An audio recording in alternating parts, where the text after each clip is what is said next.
And after that, we'll open it up to you, to the audience, to ask any questions you have. And then after that, after the two panel discussions, we'll have our closing remarks and a bit of feedback from the audience. And then we'll close with giving out an allowance, courtesy of Pulitzer Center.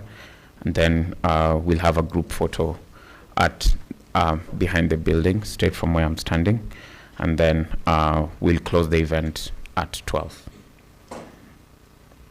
So a bit of introduction to AI Kenya, for those of you who are interacting with AI Kenya for the first time. We've been around for 7 years now, started in October 2017. Started out of identifying a need to grow and push the adoption of artificial intelligence in the country. Started as a very small community on a WhatsApp group, and then we started doing physical events and started pushing more programs. So our mission is to democratize machine intelligence, and we try and make sure that we capture and we captivate, or we speak to both a technical and a non-technical audience.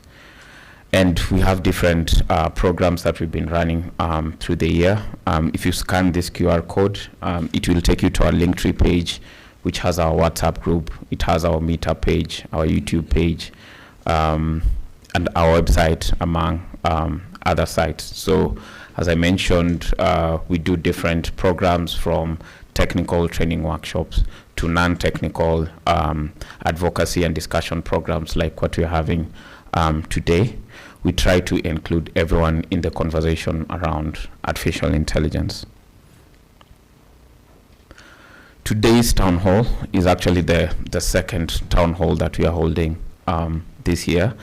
And this town hall gives us an opportunity to hear from the public, including those who are participating actively in building the AI economy and those who are affected by the AI economy. So across the room, all of us here are affected by the work being done in the AI economy, and we like having these discussions to collect as many diverse insights and contributions from the public.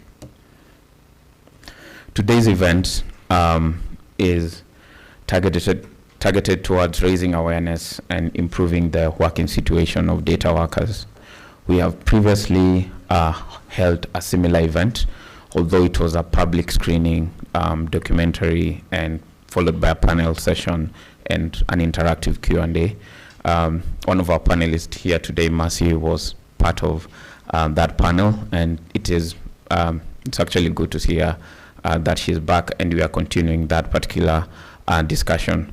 That event focused on the Cleaners documentary, which was talking about the plight of data workers who work with big companies like Facebook, Google, and NVIDIA, and so on.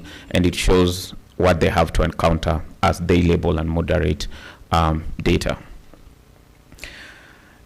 And today's event, which is brought to you courtesy of Pulitzer Center, focuses on one key article. The Pulitzer Center supports a lot of journalistic efforts, and one of the key articles that we are centering this event on is by Tatiana Diaz, which is called The Platform Proletariat, which focuses on how the artificial industry profits from an unprotected digital working class in Brazil, according to Tatiana. So the article, you can scan the QR code on the screen to access the article, and we had also shared it in our event description.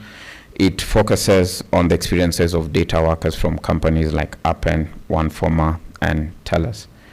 Is there anyone in the audience who has interacted or worked on any of these platforms? Okay, we have one person. That's promising. So at this point, I'd like to welcome Pulitzer Center, represented by Afi, to give us her opening remarks, and then we'll follow that up with a couple of videos. Thank you very much. This is where we clap.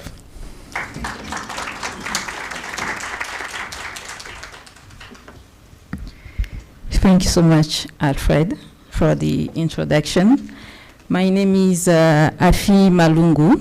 I am the Africa Outreach Program Manager at the Pulitzer Center.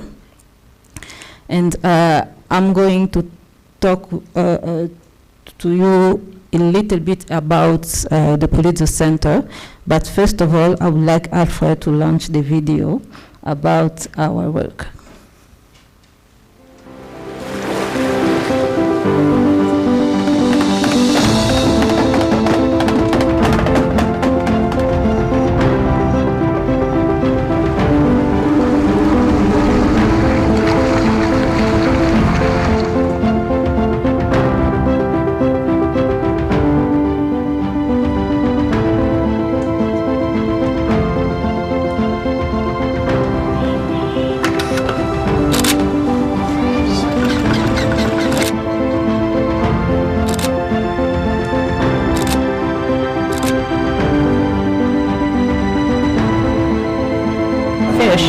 Many other species are adapting to climate change, and that we don't yet fully understand the consequences.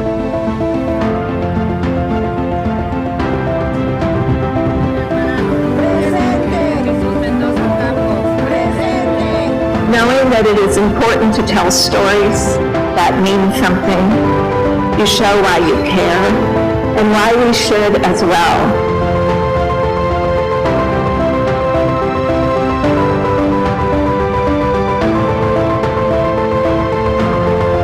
It's not just the journalist that's getting to speak their piece, it's also the people we report on that get to be a part of this as well. And that kind of impact, that focus on generating community dialogues and engagement, that's why I do what I do. So I get really excited when a funding body is eager and excited to support that part of journalism as well. Today's session will examine the key ingredients for a successful ocean and climate story.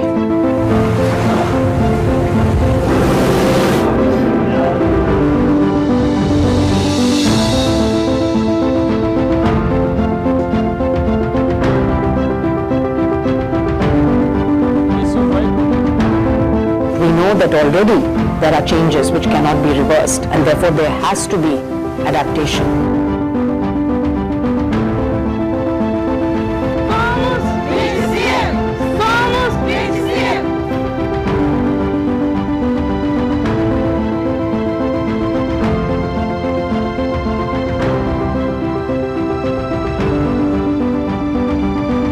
Pulitzer opened up opportunity for the student across the world, things also across culture. So it is impressive because our student can hear another perspective from another country. As I talked with my partner about my experience with the young people and every day that he spends with young people, I am encouraged because they are happy to be able to hear about these stories. By talking about these questions, it creates space and it creates the opportunity for more conversation. We're trying to open the topic in a manner that's unstigmatized and there's no judgment attached to it.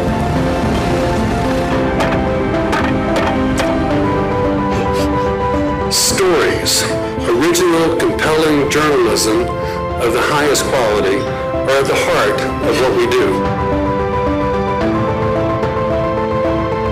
And stories that inspire action by helping readers and viewers see the value in getting engaged as active citizens themselves.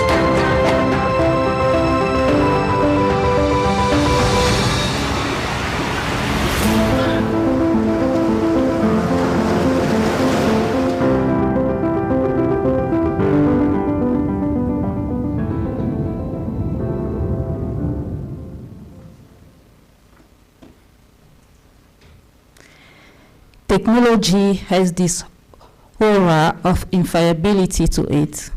There is this idea of techno-solutionism, but every time you look, you have to say, what are the impacts of this?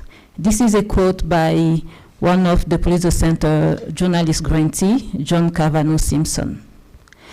Almost 3 years ago, the Pulitzer Center launched the AI Accountability with the goal of developing, nurturing, and promoting robust and impactful reporting of AI technology through an investigative, collaborative, and cross-discipline approach. This initiative aims to expand and diversify the field of algorithmic accountability reporting by providing journalists, especially local journalists, financial support, a community of peers, mentorship, and training to pursue in-depth reporting projects that interrogates how these AI systems are funded, built, and deployed by governments and other powerful actors. Our work draws on a theory of change that reflects the full Pulitzer Center model, a global and regional approach that combines journalism, education, and outreach to build public awareness, foster public engagement, and create more powerful narratives on issues fundamental to society. To date, our fellows and grantees have published nearly 100 stories in local, national, and global media that triggered policy reforms, sparked official inquiries, and prompted other journalists to replicate their methodologies. Through a radical transparency approach, we have started to build a knowledge hub that hosts step-by-step reporting toolkits and blueprints for journalists entering the AI reporting field and other investigators. We aim to be the hub for the world's most innovative and consequential global reporting, with journalism as the key element for mobilizing society around governance, transparency, and AI accountability.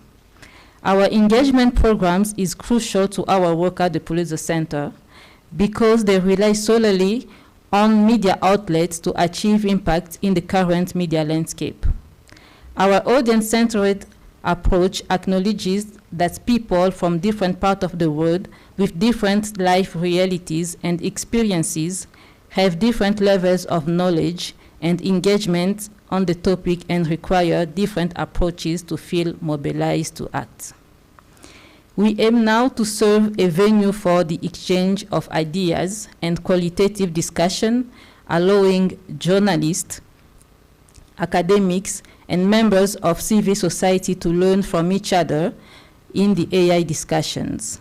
We distribute stories curated by the regional engagement teams through education and outreach initiatives where they will be shared with strategic local audience on the channels, communities, and network we have created with social movements, researchers, local journalists, youth, and influencers.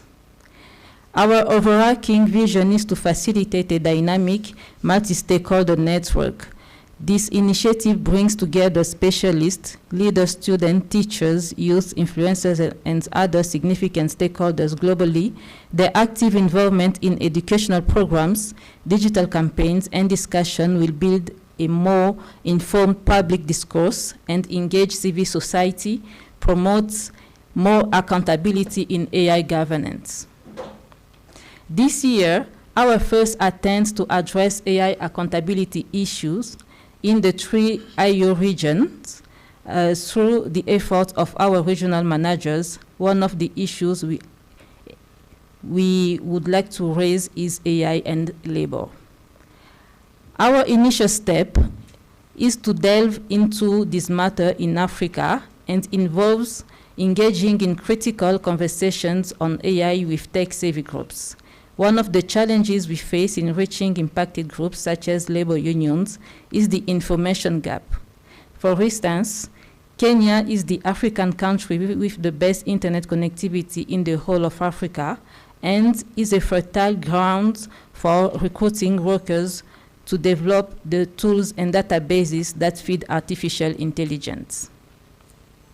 At the same time, this workforce used by international technology companies is not paid their fair value, creating a situation of social injustice in the face of the scale of the benefits derived from unpaid work. Our awareness-raising activity raises the issue of the social injustice, not only wage disparities, but also the broader issues of AI accountability and ethical AI practices impacting a population that is powerless in the face of the giants. We want to engage tech professionals so that they realize the injustice and rise up to demand equal treatment for the work they do. With such limitations, our Africa Outreach Program is addressing this issue by building partnerships with civil society and young professional groups to work together in increasing the profile-raising awareness of AI and labor issues. The impact we are looking is to make The impact we would like to make is building multidisciplinary communities of learning among journalists, academics, schools, businesses, and civil society, and advance a deeper understanding of the scientific, social, legal, political, and commercial forces at play in the artificial intelligence sphere. To reach that, we want to significantly increase the quantity and quality of discussion about AI issues among key target audiences, building a strong and better informed civil society that can advocate for improved policy and activate other accountability mechanisms. Thank you so much. So now let's take 5 minutes to watch a video of Tatiana Diaz speaking about her outstanding work on the AI workers. Thank you.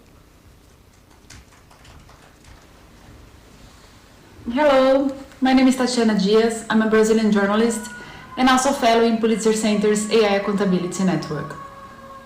In the past months, I've published some stories on AI data workers in Brazil. My focus was on remote work platforms such as Telus, Appen, and others. I wanted to share with you some of my findings. The first one is, there would be no AI if there weren't people, the workers. Workers perform crucial tasks for the development of AI systems, such as data classification, content moderation, transcription, translation. But often, these people are defined as hidden, ghosts, or invisible. This is because the technology industry doesn't want to show how its factory floor works. That's why my goal was to try to trace the whole chain, from the workers, their projects, to the big contractors. Who is profiting from this precarious human labor? For me, it was crucial to name and shame the companies. This is the only way to hold them accountable. As you know, the AI supply chain is long and opaque. Workers are hired by intermediaries, which can be BPOs or data work platforms, where people are paid to perform small tasks. This type of work is the highest degree of precariousness in the AI chain. There are several reasons for this. Firstly, there are no contracts and no guarantees, only the terms of use. Workers often go unpaid or are cut off from the jobs without any warning. There is no preparation either. Training often consists of a PDF document, often full of translation errors. When the job involves content moderation, the situation is even worse. Here in Brazil, for example, I published a story that showed that Meta has hired workers for pennies to do fact-checking in crucial issues, such as disinformation about natural disasters. Moderators have 1 hour to moderate at least 40 pieces of content, and payment was about 9 cents per task. Obviously, the lack of guidance results in inconsistent classifications. In another story, which is yet to be published, I discovered that X that did content moderation work for brand safety, in other words, protect advertisers. The Brazilians were paid 7 cents to moderate extreme violent content without any training. and there was no time limit for the working hours. A psychologist specialized in labor issues told me that these projects on digital platforms are the most precarious side of moderation. This is because the payment is lower than moderation work at BPOs. Also, in their terms of use, the platforms state that they are not responsible for any damage caused by carrying out these activities. In the midst of all this, workers are completely legally unprotected. As the work chain is transnational, they have little chance to claim labor rights due to the absence of legal representation for companies in their countries, such as in Brazil. That's why I tried to find the big contracting companies, big techs. After all, they are the ones who benefit from this workforce. It's crucial that workers realize that they are part of a multi-billionaire industry. My research also showed the importance of workers exchanging information and organizing themselves. The architecture of work systems is designed to isolate people. One of my goals was to show that workers are not alone. Workers deserve to be together, protected, deserve to know for whom they are working for. With this work, I also discovered that the AI industry benefits and profits from inequality. If you see the map of the flow of data work in the world, you can see clearly it's us from the global south providing cheap labor for the north. Our experiences are very, very similar. And this is also our strength. If we organize, we can have more power. This is vital to improving the working conditions and increasing bargaining power of the workers, and ultimately improving the quality of work. I hope to contribute to your discussions, and I hope that the valuable experience of Kenyan workers will inspire Brazilians too. Thank you.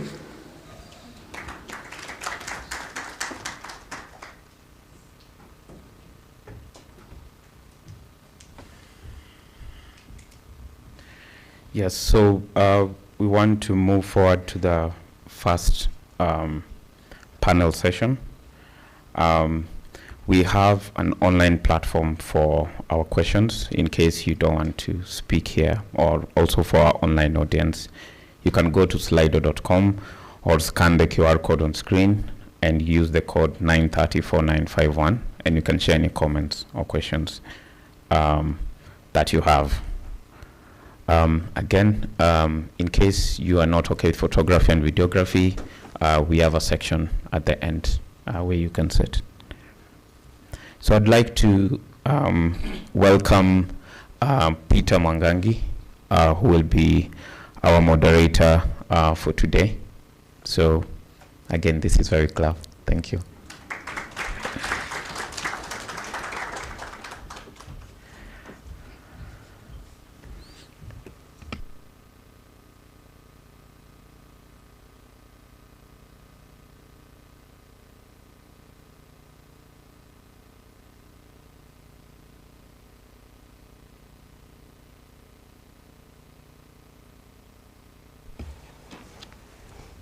All right, ladies and gentlemen, good morning. I hope you're well. Have you had some breakfast? Gotten to know someone or two that you hadn't known before? I would encourage you to know at least 3 people by the end of this session, okay? Exchange numbers, that is how we grow our community. Sindio? So my name is Peter Mwangangi. I take this opportunity to also welcome you to this is my school also, Aga Khan University. This is where my love and curiosity for AI was born. And Alfred here was very instrumental in my thesis, which touched on the adoption of AI in the media industry. So I really look forward to having this discussion, learning more. But I just want to know who else is in the room. By a show of hands, if you are from AI Kenya, just raise your hands. AI Kenya, fantastic. A round of applause for AI Kenya. And then Pulitzer Center. How many are from there? Round of applause. And then we have the data workers, the annotators, the transcribers, the content moderators, data labelers. How many are in the room today? Wow, fantastic. Wow.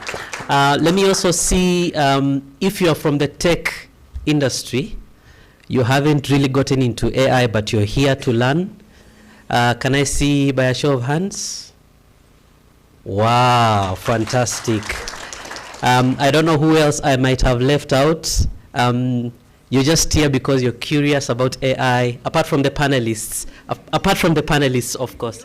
The BPOs, of course, we'll be hearing from one of them later. Let us see how many are from there. Wow, all right. I see you. Anyone else I may have left out? AI engineers, fantastic, wow. So we'll be opening this up later on, and I hope that we can have as many contributions as possible. Please feel free to ask questions. I'll just ask us to be a bit cautious when it comes to the ongoing court cases. Let us not go into that category, that territory rather, to avoid being what Mercy would say is prejudice. Sawa sawa. But to kick us off, I just want to jog our minds a little bit. I know it's in the morning, but I just want to ask some 2 quick fire questions. Let me see how sharp we are. The first one, what year did the term artificial intelligence first appear in the world, anywhere in the world? What year did the term artificial intelligence, without Googling, guys, I know we are too quick, was it in 1927 or 1956 or 1980 or 2000? A show of hands. No shouting. Yes, she was first. Let's see. 1956. Wow, fantastic. That is correct. A round of applause. And because of that, you want to add something? She should introduce herself. Yes, please. All right, my name is Njoki, and I'm an AI practitioner, so I'm a machine learning engineer. All right. Fantastic. So we'll have a giveaway for you, but let's take all the questions first. Yes. And then we'll have the giveaway. All right. Let's go to the second question. Let's bring it home. No Googling. No Googling. Yes. No chat GPTing. We are watching you. Yeah. Who can tell me what is the correct term for artificial intelligence in Kiswahili?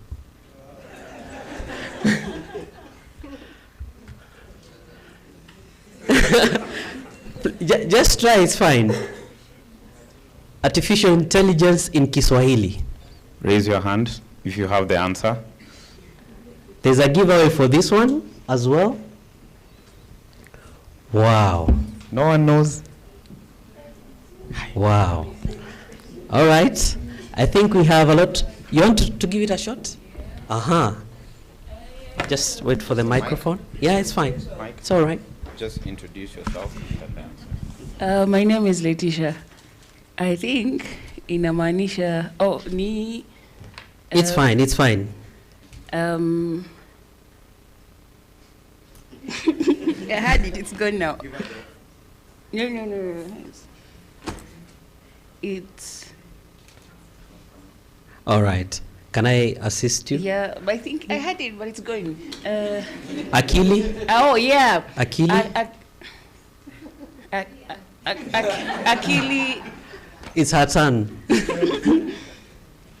Akili ya uongo. You're not too far. A round of applause for the attempt.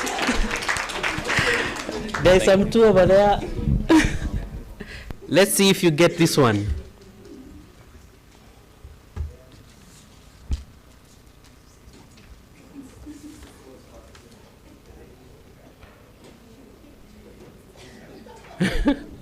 No, I will be cancelled. I will go with. Hi everyone, my name is Gladys. I'm a lawyer. I'll make a random guess. Akili Bandia. Almost there, almost there. There's another one there, and then let's see. Hello, I'm Brian. I'm a data scientist. Artificial is a mnemba in Kiswahili, so wow. I'll go with Akili Mnemba. Wow, he got it right, actually. Fantastic. You say so we'll also have a giveaway for you? Yeah, we have a giveaway for you. She wasn't too far. She wasn't too far. Actually, for the longest time, it was Akili Bandia. But sometime this year, the Swahili Council, the BAKITA, the Baraza la Kiswahili Tanzania, came up with Akili Mnemba. That is now the correct term. The Kenyan side is still not clear on what it will call it. The Kenyan side is tending to go with Akili Unde. Yeah, but Akili Mnemba is now what is, and us at the BBC Swahili, that is what we use. Wow, fantastic. Round of applause to the two who got the questions right. I have two more questions later on, but for now we want to delve deeper into this. We want to understand how this industry works and what we can do to improve it.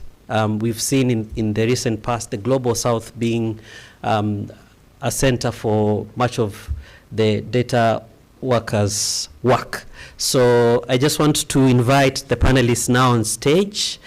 The first one is, this gentleman is a data management professional with expertise in AI project management, data annotation, and remote team leadership. He has successfully led AI and sustainability projects for international clients and has a strong commitment to environmental conservation and data-driven solutions. Ladies and gentlemen, let us welcome Ephantus Kanyugi.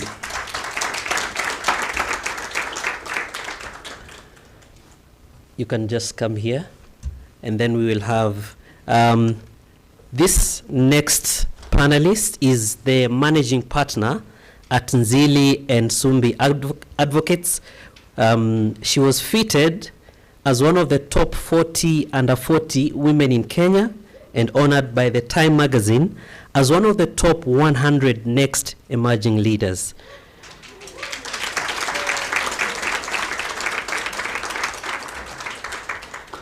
Mercy Mutemi is a lead advocate in a case challenging the Facebook algorithm for prioritizing dangerous and insightful content and for being discriminatory against African users and many other cases. Ladies and gentlemen, let us once again give it up for Mercy Mutemi.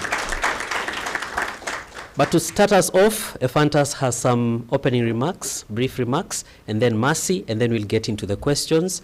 After this, we'll open it up for the two. Please, if you have any question or concern, we'll open it up. We'll open the floor. Welcome, Ephantus. Hi, everyone. I'm not used to talking in front of so many people.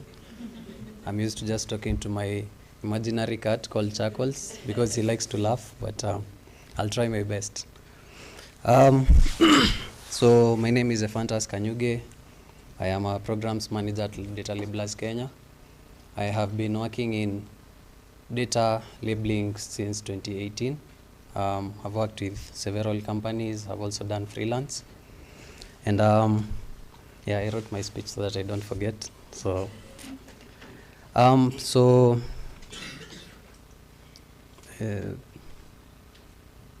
okay, so I am Ephantus Kanyugi. I have a background in economics and finance. I got into the industry through a friend.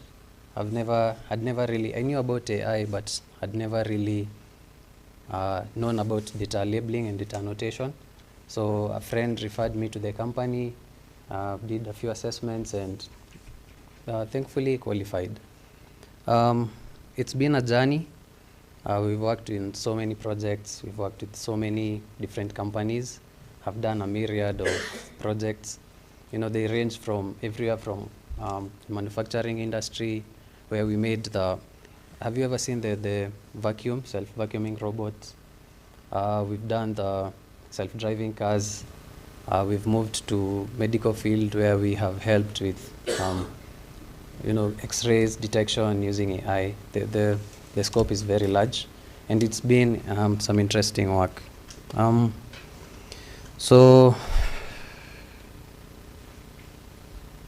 So the work is interesting, and we've gotten to learn a lot about so many different things. I've learned to be adaptable and a free thinker. I've learned to be fast in both learning and executing of tasks and becoming resilient. The biggest advantage about this line of work is that it never gets boring. It's, when you do something over and over, it becomes repetitive, but when instances and the way that you do work, whenever it changes, it kind of creates this thrill and this energy, and it feels great, knowing that in some little way that I contributed to self-driving cars in the same scope, maybe like how the ChatGPT is now there. We were in the initial stages of its development. So in some small way, I can say that I'm proud that I had contributed in some way to the AI landscape as it is right now. So another advantage is that the work as always is mostly remote, so you can work from anywhere and everything. But now moving to the other side of the scope also, we found that there are a lot of challenges, probably because the industry is very new and there are no regulations. So some of the challenges that we have been facing in the industry is that we lack, for example, contracts. So you might find that in some places we work, you only sign, the terms and conditions, but there's no really any contract, which means that you might be working today, your performance is good, but then wake up tomorrow and you're told, hey, we don't need you anymore, we need you to leave. In other instances, you find that a company only gives you a short-term contract. They refer to you as an independent contractor. So for clarification, that would mean that, let's say I wanted to maybe make chairs for this space, for example. So I would give the work to an independent contractor and give them a contract for, say the work would take 3 months to complete. So I would give them an independent contract that they would do the work for 3 months, and then once that is done, then the work is complete. But what these companies do is that they give us independent contracts month on month, or every 2 months, or every 2 weeks, and we have to renew contracts every month. And they do so to avoid providing extra benefits such as health benefits. If there's no insurance, there's no benefits like there's no health benefits, there's no pension contributions, for example. There's no provision for health, for example, with, you would develop health problems while working in the industry, but then there's no provision. You just show up to work, get paid whatever you're paid, and then you're supposed to leave. So by giving us, or by terming us as independent contracts, you find that we are continuously doing this work, but never really get the, call them advantages or the benefits that a permanent worker would be entitled to. We also move to fair wages and compensation. You find that most of these companies pay very poorly. You find that some are actually very exploitative because, for example, I could work on a task. What they say is there's a pipeline. So you as a data labeler, you need to work on a task. Once you're done, that task goes to a reviewer. And then once it goes to a review, it goes to another reviewer so that the quality is good. But then what happens is you find that you've worked on tasks that have been in the queue for, say, 3-4 months, but have never been paid. So you find that workers are even going for months without receiving any pay. But they are told that, hey, you'll eventually get paid. Just keep working, you'll get paid. In other places, you find that there's disparity in pay. So for example, in a company I'm working for, I'm only paid per task. So what that means is they tell me that if you work on this task, we'll give you, say, $10. But then that task would take me, say, 6 weeks to complete, 6 hours to complete. But then what they do is they count per click. So what that means is if I'm touching my mouse, the timer is counting. But then the moment, say, I stop to blow my nose, for example, the timer stops. See? If someone knocks on the door, I leave my laptop, go answer the door, the timer stops. So I might have been working for 6 hours, but then the task shows that I only worked for 2 or 3 hours, and I'm only compensated for those 3 hours. And sorry, and the pay is deductible. So if the task was to pay me $10, then they give me a percentage based on based on accuracy.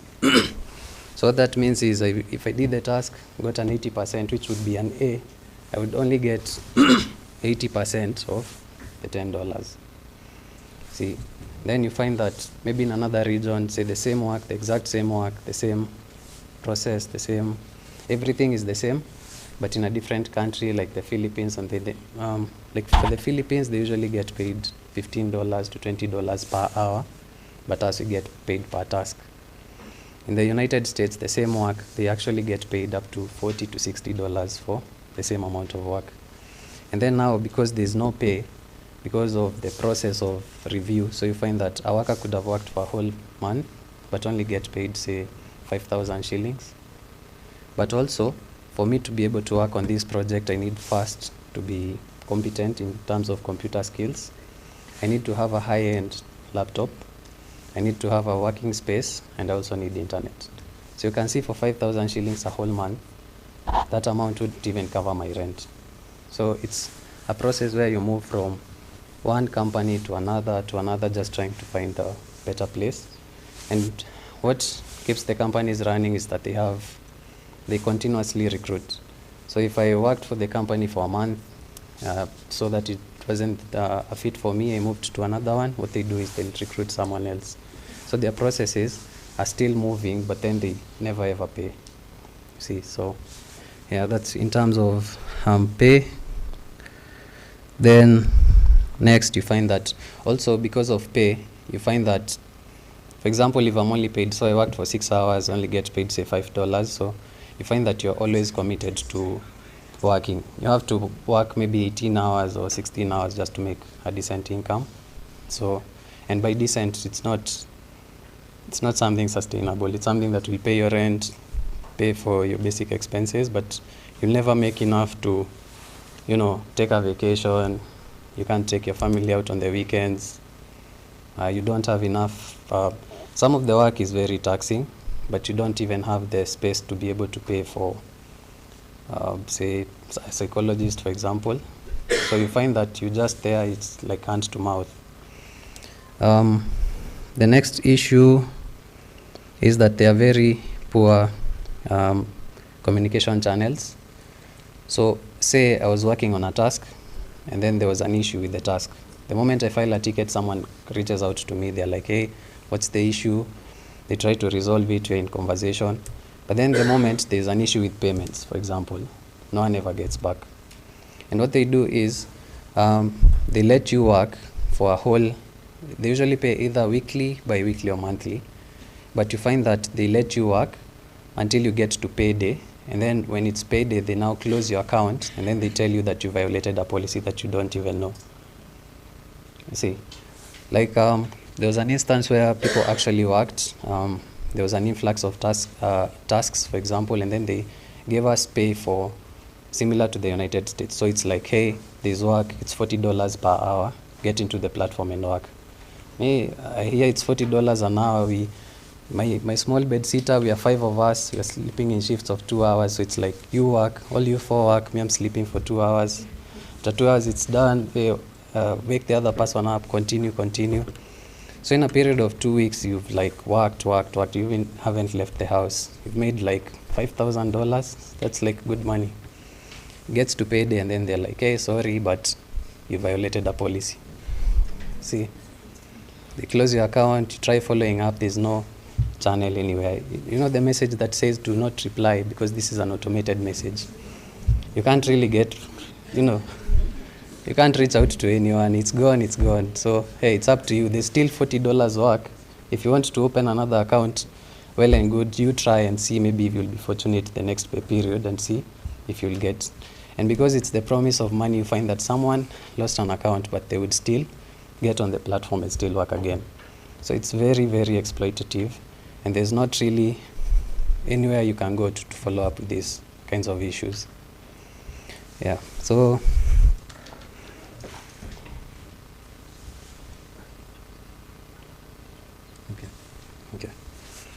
Yeah, so next would be also the nature of work.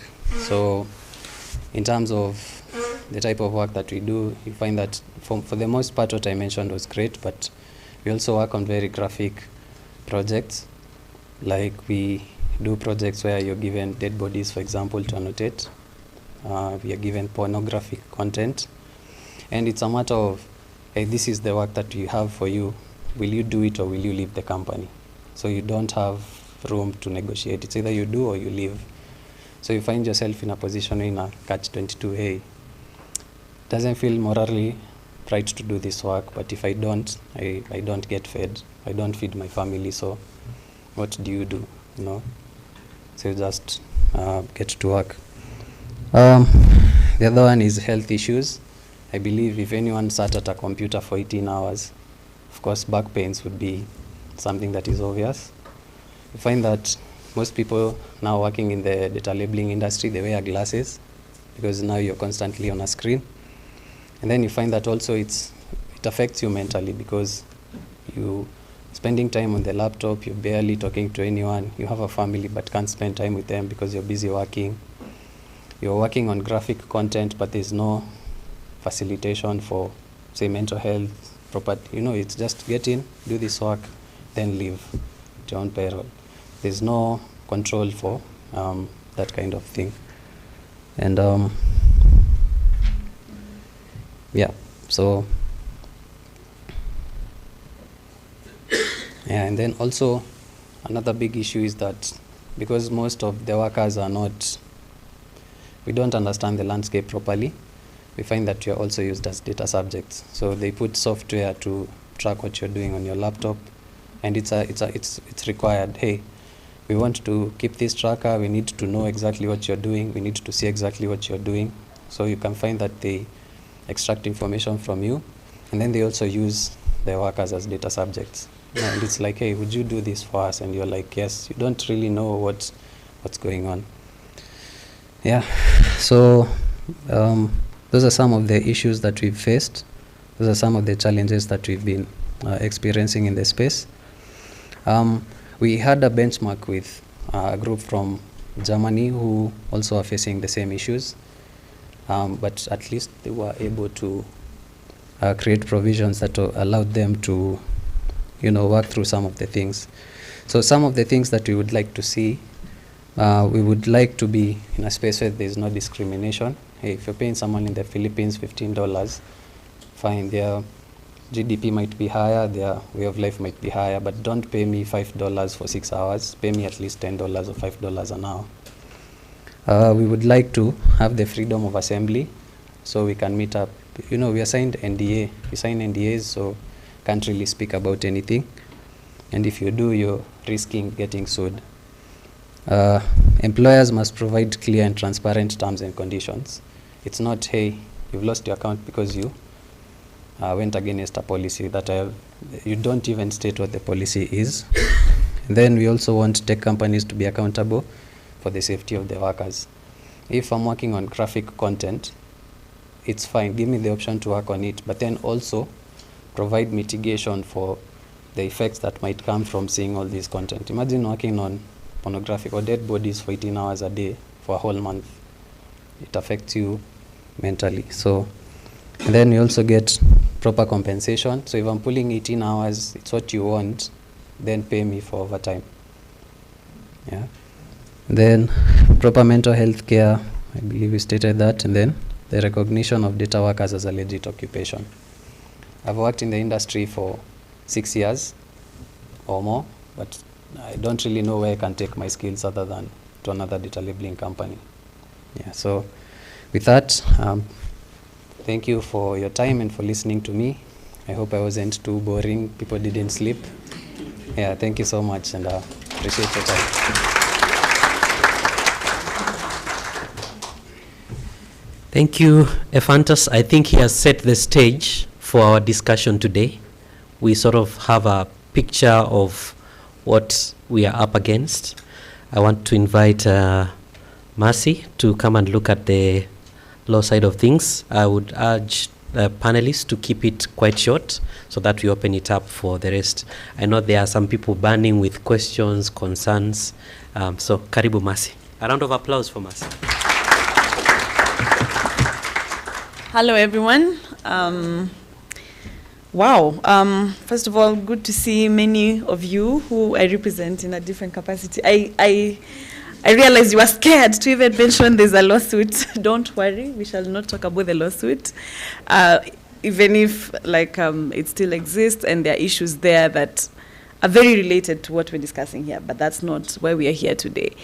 I could have listened to Ephantus, I think, all morning, and I feel like if you're having a conversation on AI labor, it's very important that we mainstream the voices of the workers and we actually listen to what their experience is.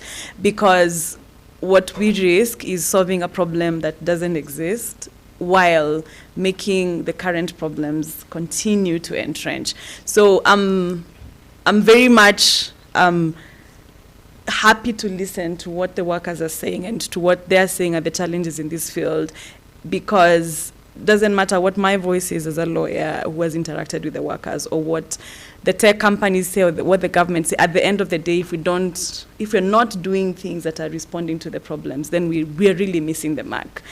One of the things that stood out to me actually when Ephantus was speaking is what he describes is the future we've been talking about for the last 20 years, self-driving cars. I mean, does that not sound like important work to you? Doesn't it sound like that is mind-blowing work? I mean, you go to Amazon and get the robot, the self-cleaning robot, and you're, oh, okay, this actually does this. And it makes me stop and think, but why then? Why are we here? Why are workers being treated like a dirty secret, first of all? Why are they being subjected to the working conditions that they are being subjected to? I don't suppose for a moment that there's a data worker here who feels that they're happy. Are you happy in your working conditions? Do you think they're ideal? It's a question, it's not rhetorical.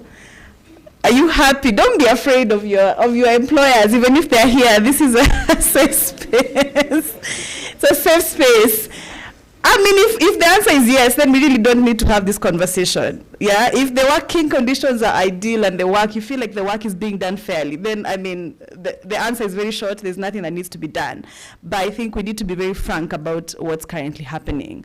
There's a very big question on why then? Why is this disparity that we are doing the world's most important work and we have workers giving the accounts that they're giving? What's the disconnect?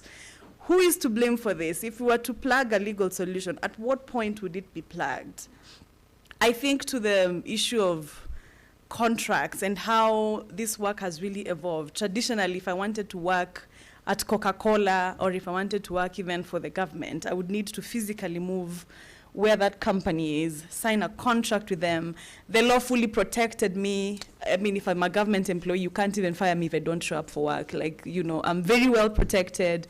If I get sick, if I accidentally fall and, hurt my knees at work, I know there's a legal protection that is afforded to me. And here we are in this current world that we are in, like the digital world that we are in. It's different. Can we talk about a situation where we have permanent contracts in this field, for example? Do you see these companies giving permanent contracts? And why are there just month-to-month contracts? Because there's a reason for why these things are happening the way they are.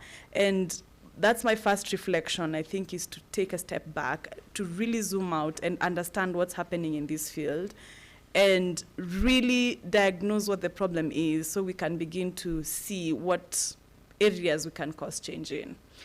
My first point of call is the Silicon Savannah word.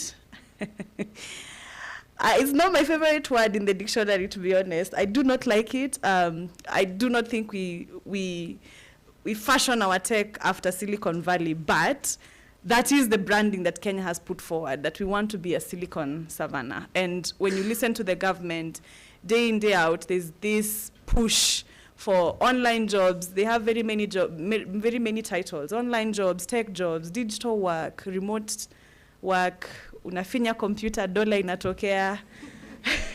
It has all these definitions, but somehow we've translated our positioning in the tech world as the providers of workers. There's a policy conversation there, a bigger policy conversation, in that if we want to be a tech leader as a country, are we in the right direction? If we continue just doing work for other tech companies that are not locally based here, do our engineers, for example, have enough capacity to build our own AI industry? Or are we always going to be in this position where we just train AI for companies that are outside Kenya? The funniest example I can think of is how the ChatGPT algorithm was being moderated. Part of it was being moderated here, and for the first 6 months, you would ask, who is the president? You'd ask a ChatGPT, who is the president? And the answer was never correct. And that disparity, for me, tells a story. Like, we are training algorithms for other people that benefit other people without really building a core local industry, and that's very worrying. So are we really building our own local industry? But that's a different question. It's not really about the workers. But clearly there's a very intentional government push for more tech work to come to Kenya. Okay, we want our young people working. Digital work is the future, so it's good that our young people are doing digital work. But how is it coming into Kenya? What is really happening there? And the current model is either people are signing up to websites directly from tech companies that are not locally based, or through the BPOs. And in both scenarios, we're seeing a myriad of problems, legal problems that need addressing. I hear what the BPOs say sometimes, that we do not have an alternative but to give short-term contracts because we don't have permanent work to give.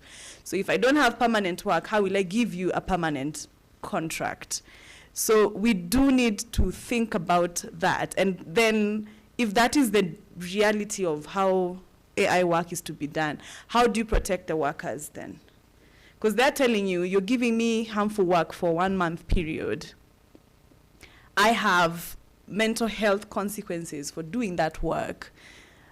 So do you just leave me unprotected just because that tech company didn't give the BPO company a longer contract? Where do I fall? Like, the worker is completely exposed.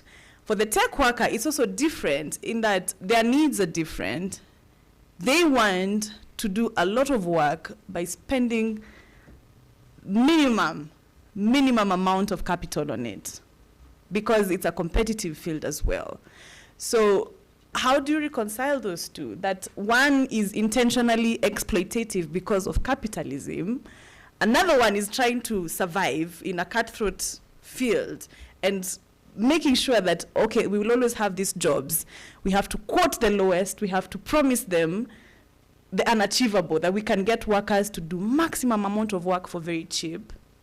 And then you have the worker, who is a human being, whose rights have to be respected, who is a young person most of the time, is a young person really, and needs to have longevity in their career. How do you reconcile all of these things? And I see a very important player that is missing from this conversation, and that is the government. Because it's very clear that what the government is bidding for and what is happening on the ground are not the same thing.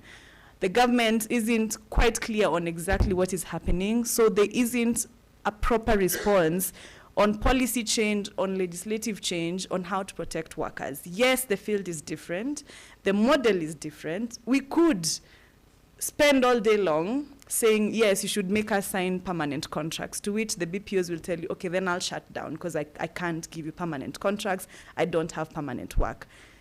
The worker is still exposed, because that problem still persists. But can our laws not respond to the future of work? That is where we are at. Yes, employee was understood to be a very specific person in a traditional sense, but times have moved, times have changed. And when you ask me where the gap is that the law is not responding to what is. So we have very exposed workers. in a very exploitative field, both by choice and by design, I have to say that there are things that, yes, are the way they are because of the nature of the industry, but there are things that are the way they are because there's a lot of gatekeeping in this field. There's a lot of protectionism, and we have seen, for example, with the BPOs, companies that just want to exploit workers to make maximum profit, and that part is intentional and that part is easy to fix. That has nothing to do with the natural evolution of the industry. That is a purposive violation of rights, and there's a clear answer to that where the law already forbids these things. But there's a part to it that try as much as you can without a corresponding policy change, the workers will always remain unprotected. I hope that in the conversation today, we get to hear more perspectives from the workers, but also from the BPOs. How did we sink this law? That we're doing the most important work under the worst working conditions, and how do we move from where we currently are to a better rights-respecting community? That is what I hope will come out of today. Thank you.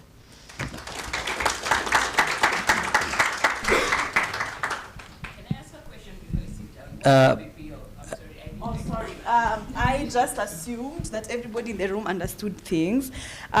It's a business process outsourcing company. So the current model is that if I'm TikTok, I don't want to establish a physical office in Kenya, but I do want either my algorithm to be labeled here, or I want some content moderation work done here in Kenya. So what's been happening is that there's a local industry of business process outsourcing companies who export labor. So they hire the labor for you, and then you send the work to the workers. So that middleman is the BPO, is the business process outsourcing company.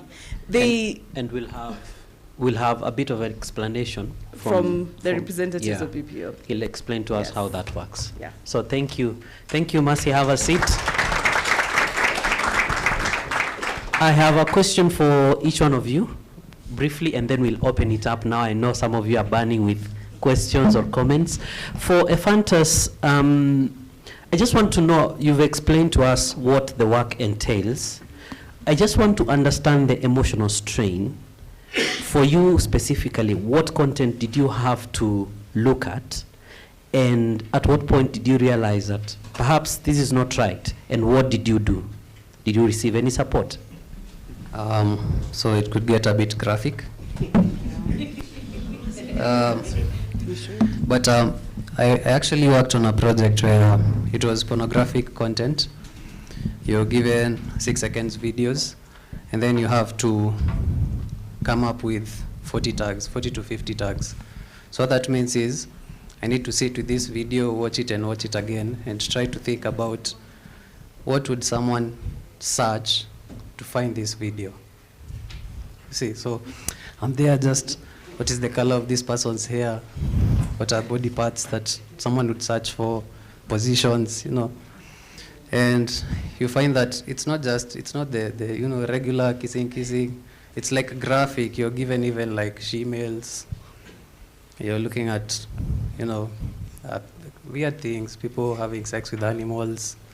And you have to sit there and you're constantly watching over and over and over. And what is the brief? What is the brief that you've been given for this particular work?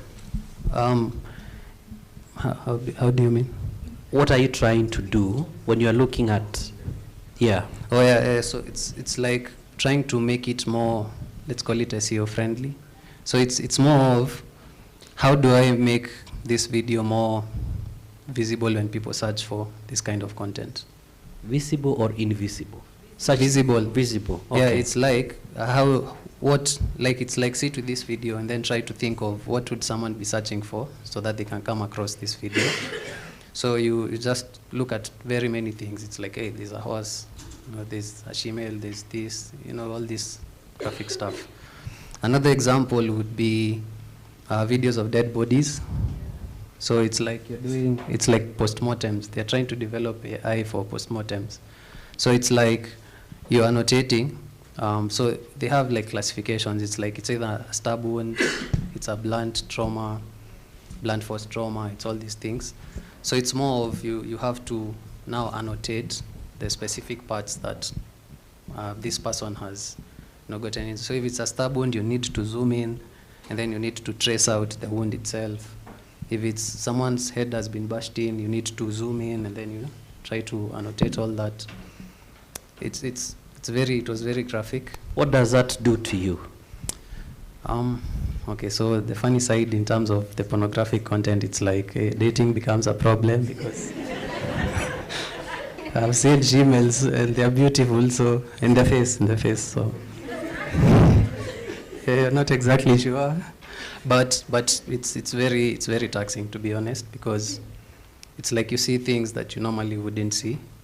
You're exposed to another level of graphic. Like if it is a murder, someone was killed, the head is bashed in, the things, it's not pretty. It's not like in the movies. If it's a stab wound, you find that maybe the intestines are, piling out, their dead bodies. The other people who were thrown in a river, their body is decayed, and you have to, now it's not just looking, it's like you zoom in, you have to do things to the image, so you're spending constantly hours looking at this particular image or and you're video. spending hours on one video, one image. And is there support available? You just get paid. You remember when I said you're paid for the clicks? So it's like, hey, stop to blow my nose, the timer stopped. Okay. And you find that it's a task that I would work on maybe for 3 or 4 hours. The pay should be $10 for that 6 hours, but because of quality and reviews and everything, I might even get paid $2 for that task, Okay. or even not get paid.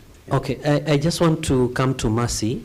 You spoke about the gaps in the law, but AI is like a moving target. You legislate this, things move. So where do we start, and can we have basics in at least implementing workers' rights? And where are we in terms of the law? Okay, so there are 2 separate answers to this question. The first one is that there's a proper legal framework to protect workers. And the second answer is that there is no proper legal framework to protect these workers. And both are very correct. Let me explain. In a traditional sense, in as far as data labelers are employees, they are protected, fully protected. But the moment you get into these independent contractor arrangements where there's like month-to-month contracts, they step out of that protection.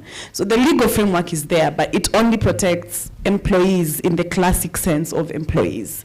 So we have, a pretty good body of law that dictates what you can do and cannot do to an employee. For example, on the issue of pay, you have to pay an employee on time, you have to pay them consistently, you cannot discriminate. That body of law exists, but it is not responsive to what is currently happening because tech companies have figured out how to operate outside of the confines of the traditional legal framework.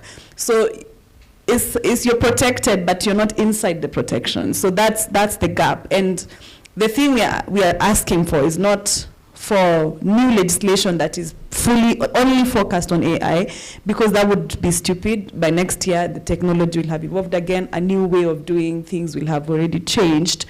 No, it's to make the law responsive so that it applies no matter what the working arrangements look like. For all intents and purposes, data labelers are workers. For all intents and purposes, they are employees. There are people who have told me that they're in contracts where, non-compete contracts, where you just stay without work for months because you've signed a non-compete with this company, but they don't give you work. You have a contract, but you're not working. So these are new challenges we're seeing in a new mode of work. But your law addresses a very traditional form of work. So you need to figure out how that old law speaks to this new model of work. That is the gap. Thank you, Mercy and Ephantus. Before I let them go, I want to open this up. If you have a question or comment, please tell us who you are and who you are directing your question to. Let us keep it respectful and short. Morning, everyone. I'm Danfol Musongo. My first question goes to Mr. Ephantus. So from your speech or from everything you said, you will not encourage somebody who's coming into the career field not to do data annotation. It's a a tough question. We can say the work is okay, but the structure is wrong. It's like the work would be okay if the structure was better. So now that the structure is wrong, what have you done, you as a person? Because you're the primarily, because without you that data annotation will not really work, right? Yeah. Because the company is coming to find you. Yeah. So what have you really done as a primary roots for this industry? For the betterment, of the industry, or for this channel, as you said, now that the system is not right. Yeah. What you as because I believe you're the first person to on one end. Yeah. So what have you really done to make it better? Okay, so we have formed an association. It's called Data Labelers Kenya. So what we are doing is we are trying to create a unified front that can be able to go to BPOs and to tech companies and be able to talk on behalf of the workers, for example. Because say, for example, an issue like the remote task issue, when it's just me trying to file a ticket, that my account was wrongfully closed, no one really listens and no one hears. But if it was a big front where we are like 1,000, because it's affected tens of thousands of people. So we are creating a unified front where we have 10,000 people all coming together with the same issue, and then we are moving it to relevant people who can now follow up with that issue. Thank you. We have to open it up also for others. I'm sorry about that. Please, can we take all the questions and then we respond to them? I think that way it's easier. If you have like 2 questions, keep them short, ask all of them together. Let's hear from... Hi everybody, I'm Joanne. My question is directed to Mercy. So in the issues that Ephantas has raised about the independent contractors, so because you're in the legal field, how legal is it for companies to state that you are an independent contractor while you've been working for an year or more in the same kind of work? And like how legal is it for that company to take advantage of that part of the law? So that was just my question. Thank you. Let's see another one, that side. Hello, my name is Njoki. So my question is now to the both of you. So as a machine learning practitioner, I know that models can annotate data in a way. We are moving towards synthetic data.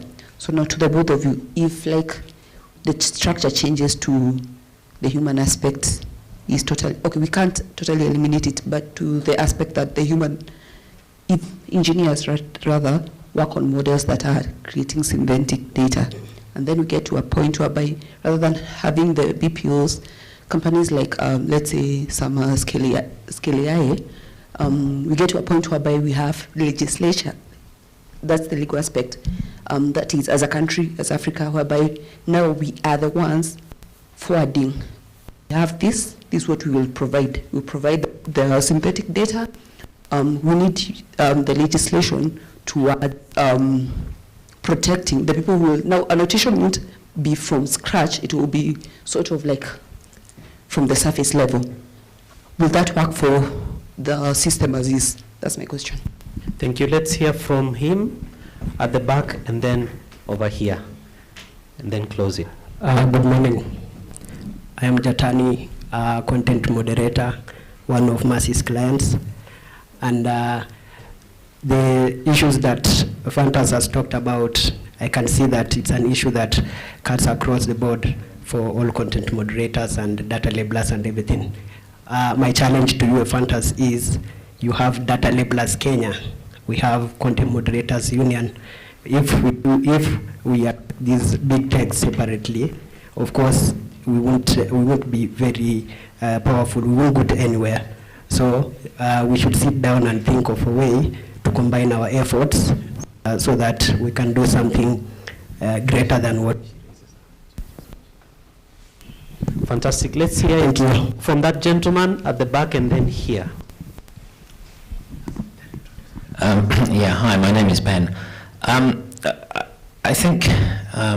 Sorry, Ben, from where are you from? I'm Kepsa. I'm chair of ICT in Kenya Private Sector Alliance.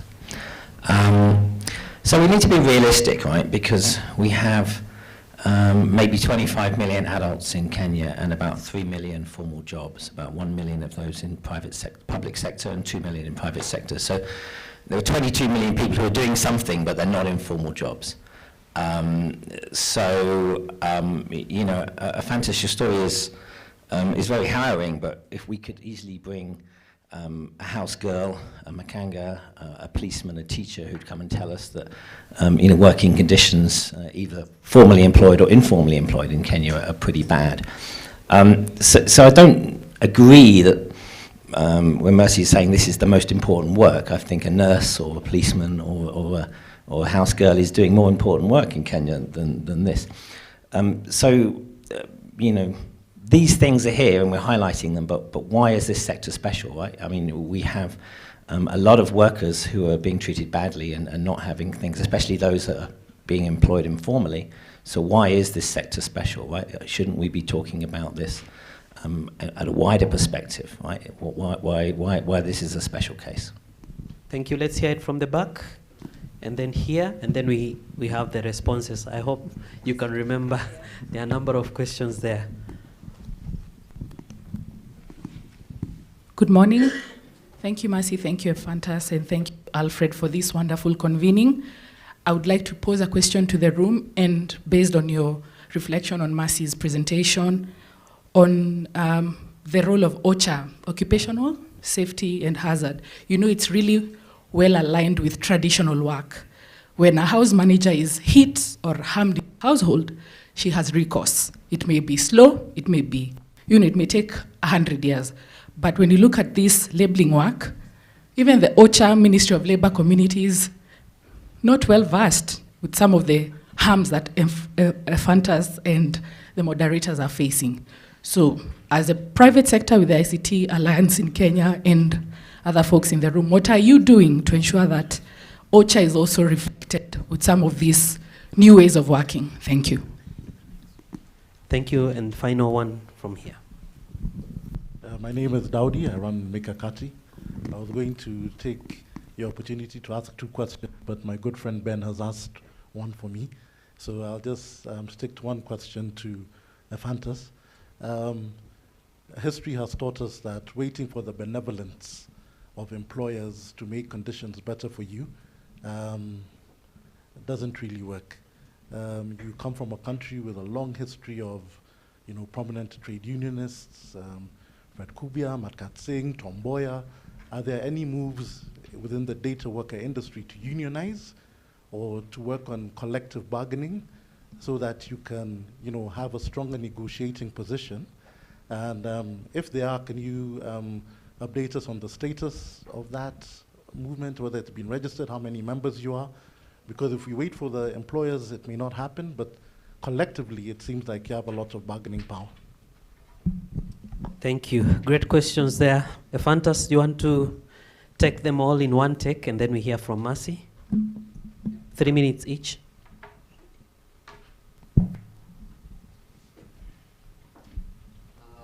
Yeah, quite good questions.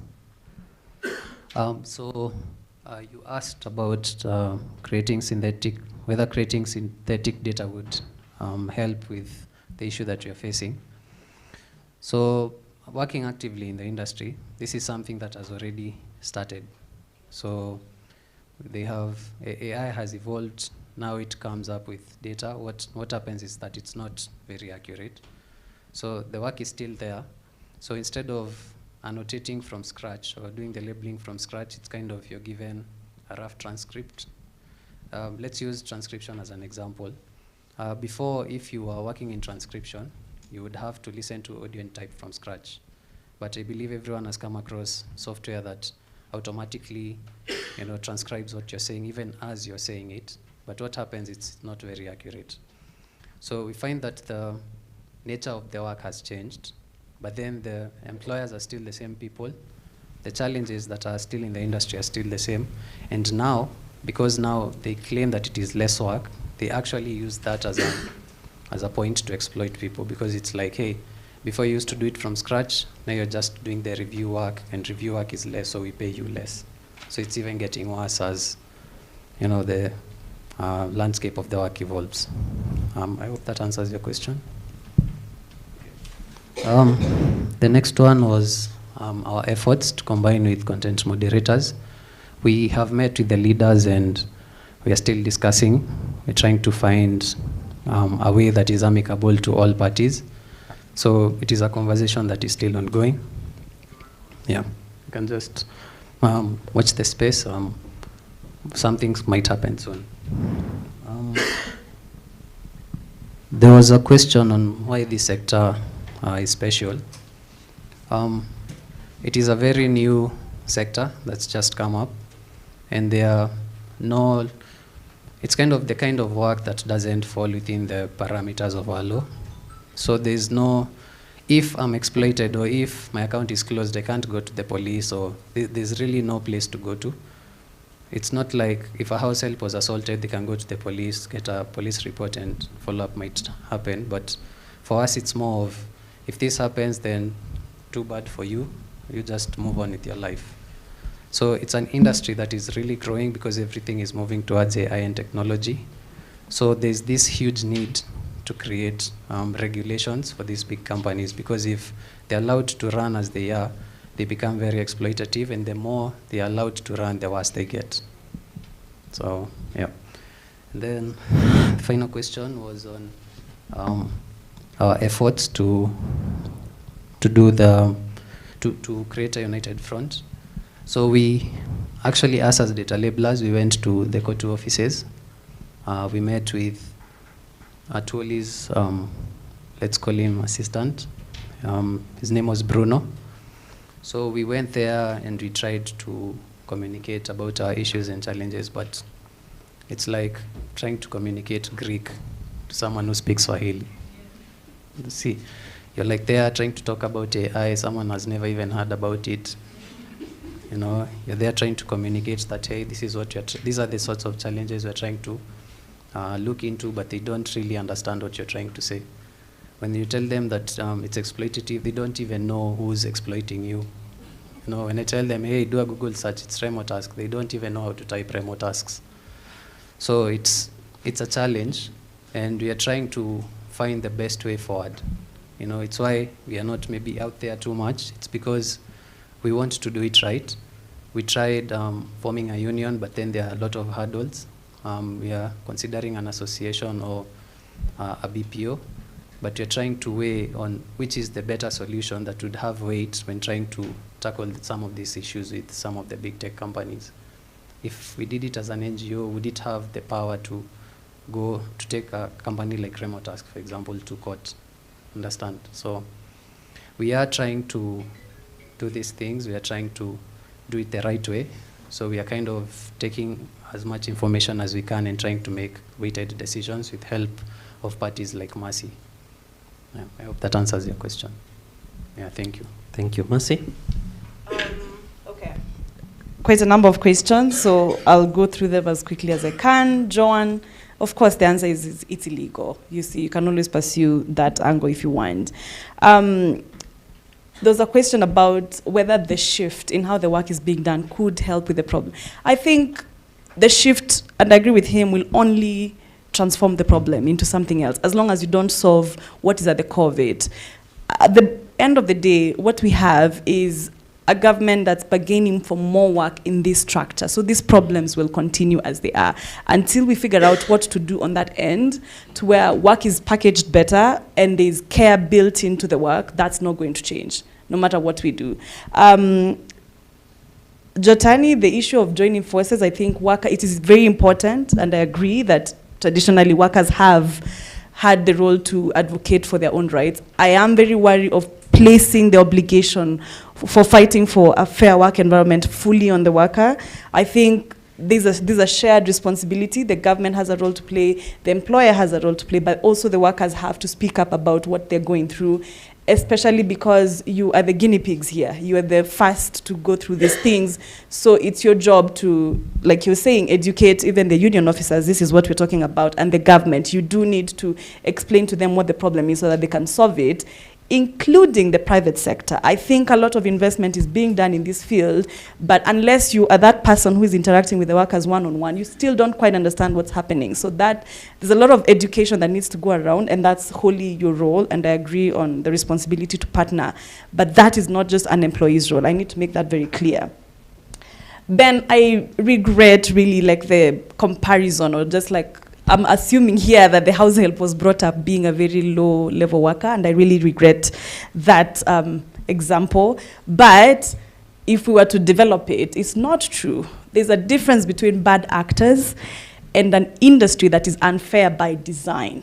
Like even in the example of a house help, they every year have protection through, for example, the minimum wage order. We don't see that for these kinds of workers, because while they're very professional workers, they will not be treated as a minimum wage order worker, and the government will never issue that for them. So fully, their pay and how they're treated is fully reliant on the companies, and that is quite unfair. What we're saying here is that this is an industry that is built exploitatively by design, and that has to be unveiled. It's not the same as comparing bad experiences as a policeman or as a teacher, or like I was abused here. There's already a legal framework that protects you. But the way things have evolved in this field is that that traditional structure that protects traditional workers couldn't protect you if you tried. And the thing to think through at this point is, are those things mutually exclusive? Are you saying that we can't build economic development without exploiting workers? Because I refuse for that to be the answer. This is not, as opposed to other careers, like even me as a lawyer or a teacher or like an accountant, those careers are not force multipliers. AI is. It changes how every field is done. So when I say that it is really the most important work for our future, I really do mean that, because it doesn't just impact one thing, it impacts all things. I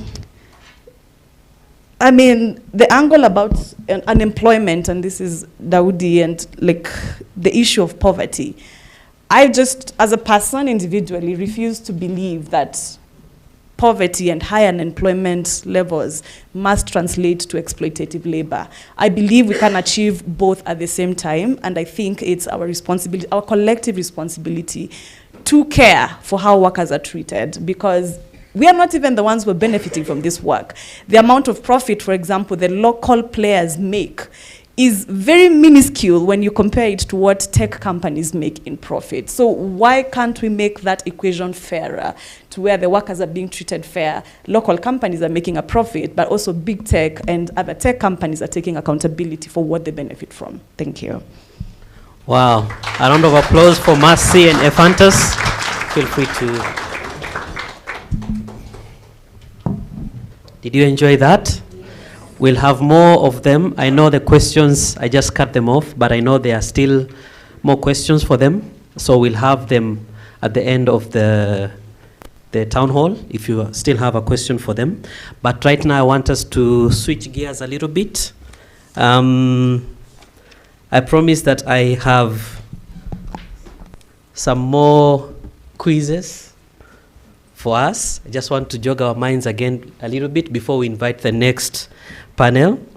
So, this morning you've heard a lot about the word ChatGPT. Without Googling, what does the GPT mean? What is the abbreviation for GPT? Come on, it can't just be her again. Someone else needs to try this out. I thought this would be the easiest one. What does the GPT, what is the abbreviation GPT? All right, let me try this side a little bit. Over here we have two. The microphone is coming.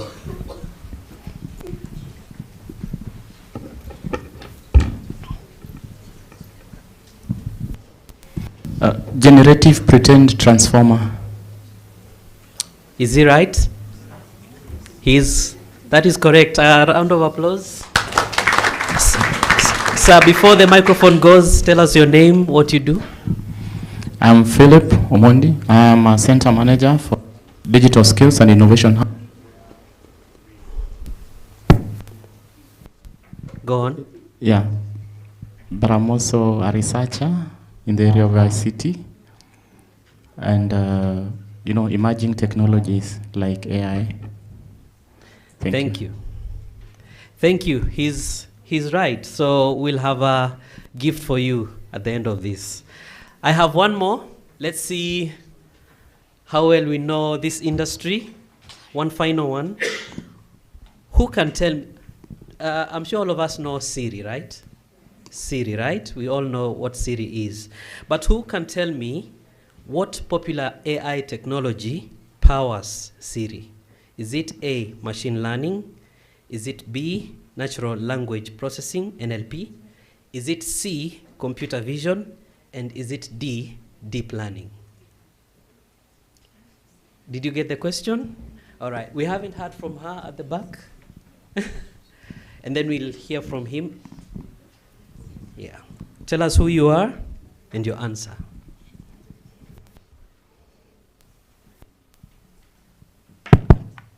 Hi, my name is Sally. I'm a software developer, natural language processing. Wow, that is correct. Again, we have a gift for you at the end of this. So I just want us to switch gears a little bit, but fun fact, 2 of those questions were actually generated by AI. I just asked ChatGPT, what questions can I ask a town hall full of AI people? And it developed 2, and then I made 2. Simunipigia makofi. Ama ni ChatGPT. All right, now we want to switch gears a little bit. We want to hear more now from, you've heard about BPOs, you've heard about mental issues, and we want to delve deeper into that. We want to look at the solutions. So I want to, the gentleman that I'm about to introduce has been in the technology and telecommunication industry for over 25 years in emerging markets. He currently holds the position of Kenya Country Director and VP Global Operations at Cloud Factory, which is an outsourcing organization headquartered in the United Kingdom with offices in the US, Germany, and Nepal. And prior to joining Cloud Factory, he served as the Sub-Saharan Africa Director of Finance at MasterCard. And he has also served in leadership positions at various multinational organizations like MTN, Microsoft, and HP. Ladies and gentlemen, let us welcome Festus Kiragu.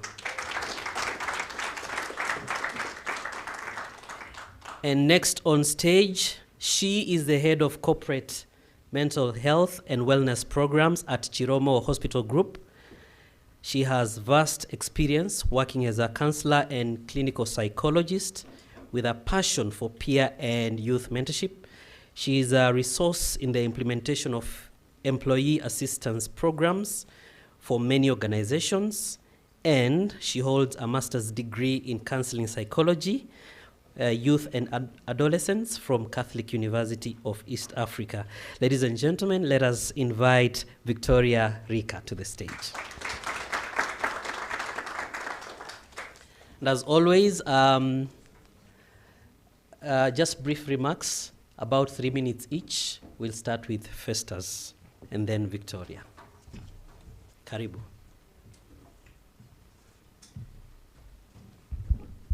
Thank you very much. 3 minutes. I don't know whether I'll do it in 3. Yes. Good morning. Yes, I noticed that my industry is on the receiving end this morning. I'll try my best to not defend it, but be fair in the feedback. I had written my speech so that, again, I don't misrepresent either myself or the industry, but I'll be speaking more around our organization, Cloud Factory. Firstly, thank you very much to the Pulitzer Center and AI Kenya for putting this important forum together, where we are discussing AI labor. Very important. It's a big employer in this country, and it's poised to be one of the biggest employers in the next few years.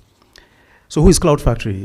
We are an AI organization, as you've heard, headquartered in the UK, with presence in the United States, Germany, Nepal, Kenya, and most recently, Colombia. We were founded in 2010, and we have evolved over the years, and now have a full-time staff population of just over 400, and a labor workforce of over 6,000, and have served over 700 clients. And that's across the geographies that are listed. We are an AI data platform organization that helps businesses combine technology and talent to develop and deploy reliable, trustworthy AI faster. Essentially, we help customers by using AI to make their unusable and unstructured data usable. We've been expanding our offerings from data labeling services to include the entire AI lifecycle, and this would include correction of errors that automation alone can't handle, enabling teams build better AI solutions for real-world problems, and ensuring seamless development and monitoring, thus speeding up production and enabling real business impact. So what is AI? AI is a rapidly evolving space across all industries, and in particular the outsourcing industry, which is right in the center of it all, as you've all heard from our previous speakers, with a focus being on the labor workforce. We are witnessing a transformation in how operations are managed. So I'll split this into the business and then the workforce. We are at a crossroads in trying to address the unique challenges and responsibilities that come with managing outsourced labor, specifically working on customer data. So what are the operational challenges for companies? The integration of AI in outsourcing operations brings several unique operational challenges to the fore. One of the primary ones is data security and privacy. I've not had it being mentioned here, but it's critical. We get business into this country and we employ people because of certain standards we've kept to ensure that customers can trust us with data. As you've heard, the workforce often handles sensitive customer data, necessitating the need to have stringent data protection measures, implementing robust cybersecurity measures, and conducting regular audits. At Cloud Factory, it has become paramount to ensure compliance with international data protection regulations such as GDPR in order to safeguard this sensitive information. Additionally, we have doubled down on process excellence standards, acquiring certifications like ISO, the 9001, 27001, SOC 2, which is a System and Organization Controls, and HIPAA, which is a Health Insurance Portability and Accountability Act. And this guards us against, or rather enables us to, quote, work within the medical space, medical AI. Okay, and this is all to differentiate ourselves and get more work coming into Kenya. More work into Kenya means more people hired. These measures are geared towards building trust, as I've said, by protecting this sensitive information. Another significant challenge we contend with is quality. And I think Efanta's mentioned quality here. While AI can automate many tasks, the human element remains super critical in overseeing and ensuring the accuracy and reliability of the data being processed. Managing the balance between human oversight and AI automation poses a significant challenge with ever-changing client use cases and requirements.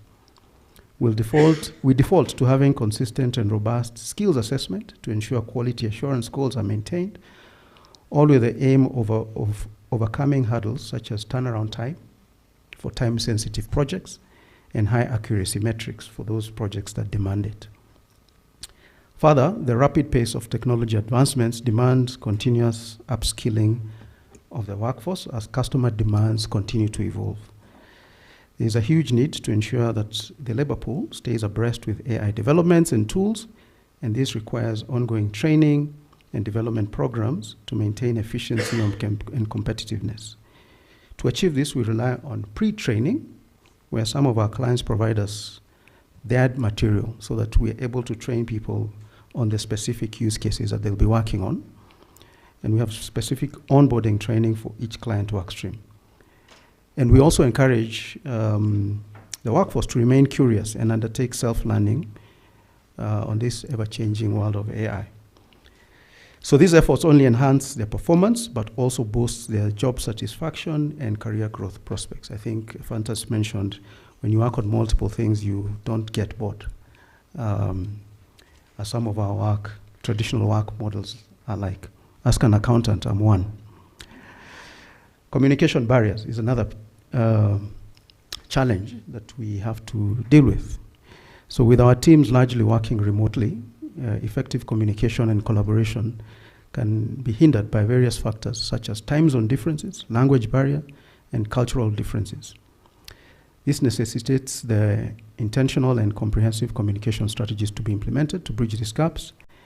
As an organization, now as Cloud Factory, we have a culture of learning in small groups, which we call TOLIs, small packs, which is the avenue we use to coach on various soft skills, communication being one of them.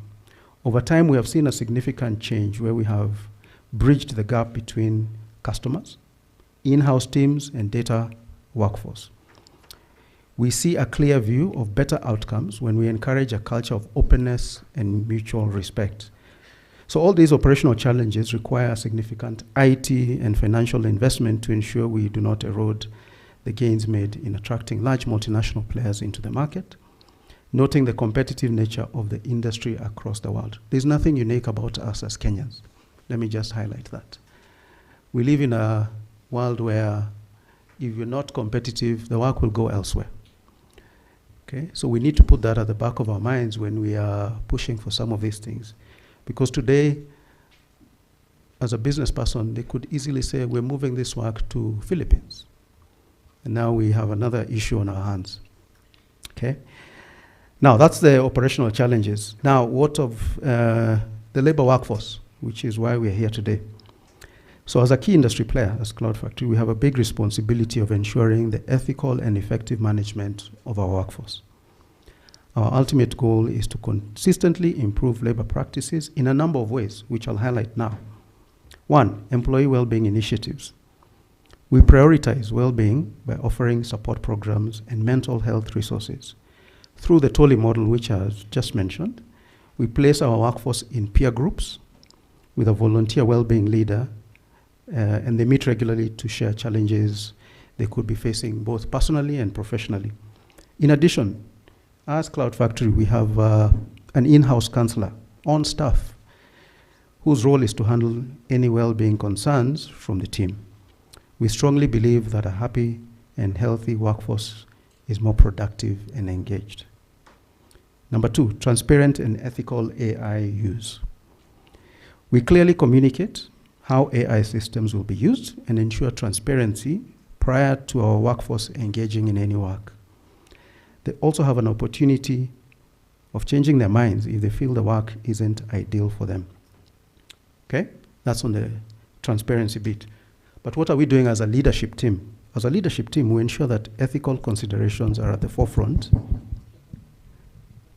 okay, where we determine what work to take on by evaluating it.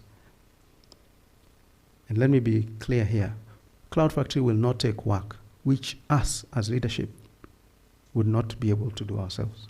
If we feel this work is going to affect us as if we were the ones doing it, then we walk away from that business. So we don't do things like content moderation at Cloud Factory because we understand the effects and we don't have the capability today to manage it properly. Mind you, this is critical work. All the work that has been mentioned here is critical work. If today the world decided we do not need content moderators, we'll all be exposed. Us, our kids, will be exposed to all manner of stuff on the internet. The world is a crazy place. And unfortunately, we need people to act as guardians. I'm not excusing the labor side, but this work, even though we are pointing fingers at it, is very critical because then we would be exposed to a lot of stuff. So over time, we have established ethical guidelines for AI deployment, which in turn helps build trust and accountability across the business. Third point, comprehensive training programs. As earlier noted, training is one of our backbone engines to success.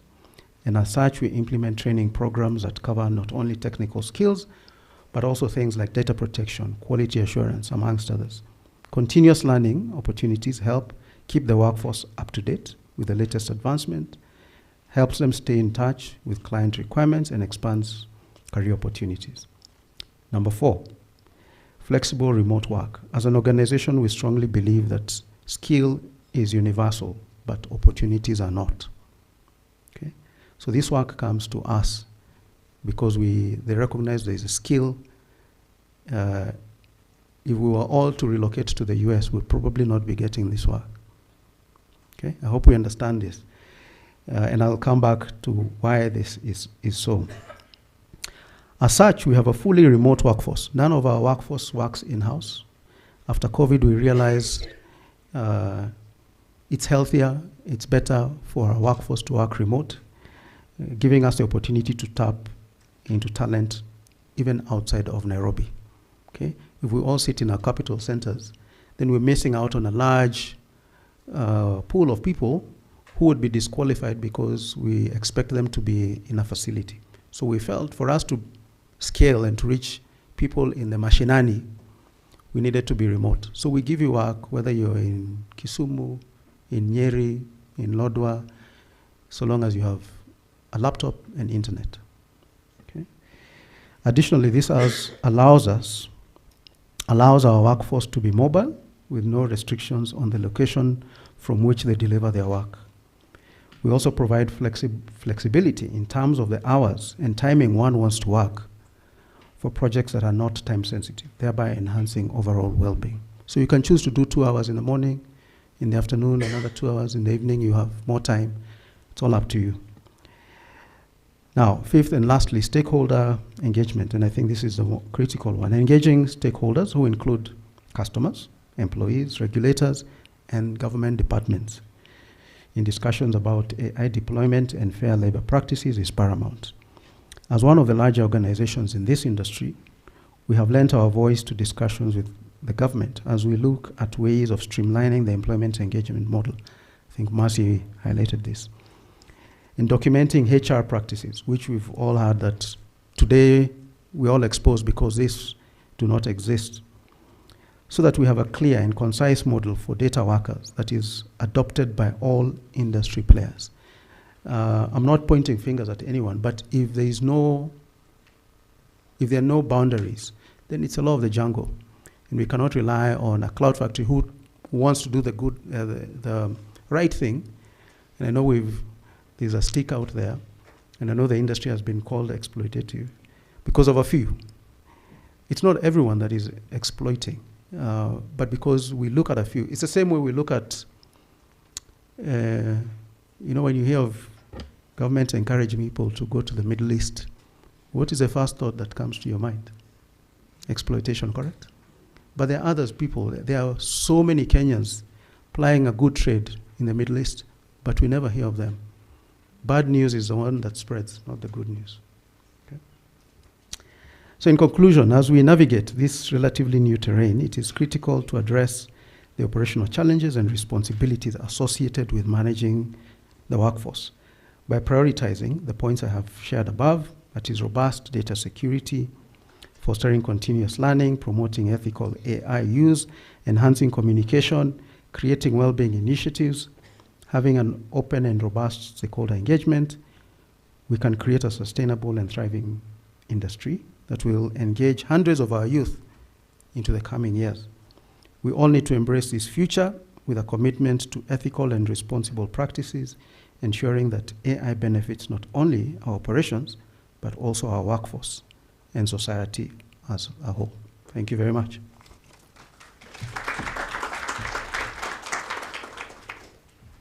Thank you, Festus. And because we want to have a 360-degree view of this entire conversation, we want to welcome Victoria to talk to us about the mental health side of it. Welcome. A round of applause for Victoria. Thank you and a very good morning. Just before we proceed, I would like for us to all stand up. We've been sitting for too long.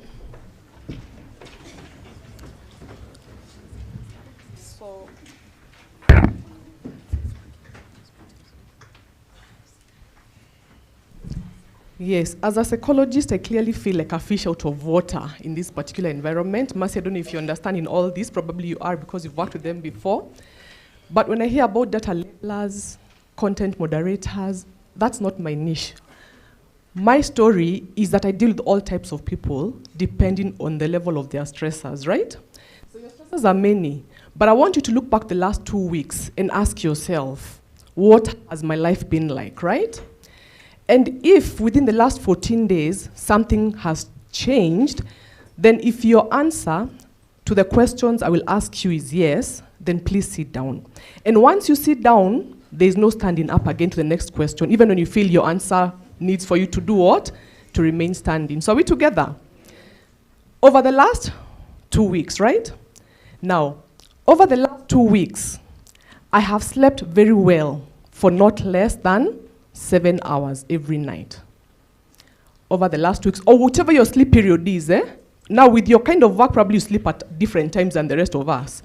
But if you've done 7 hours within 24 hours, then please sit down.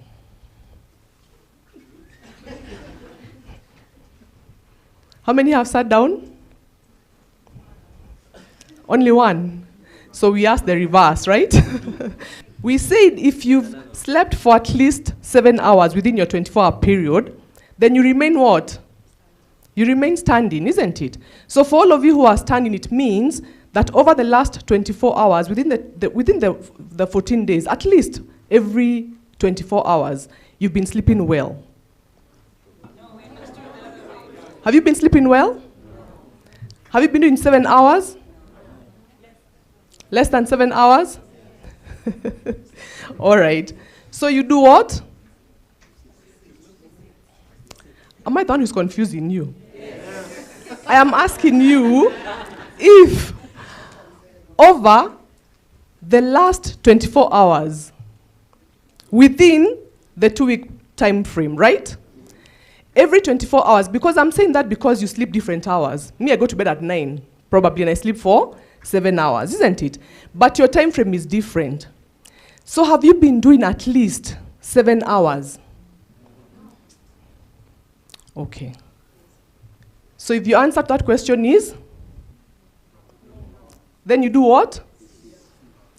Number 2, your appetite patterns. Has your appetite pattern changed over the last 2 weeks? Over the last 2 weeks, has your appetite pattern changed? Has it changed? Then why are you seated? We said if your answer is yes, you remain. So why are you sitting? Yeah? So if over the last 24 hours, within your appetite pattern has remained consistent, you remain standing. If, now I'm assessing the mental health of very many people, right? If your emotions have not fluctuated over the last 2 weeks, you're not projecting your negative emotions on people who have not bled on you, for a better word. You remain standing if your emotions have not fluctuated, right?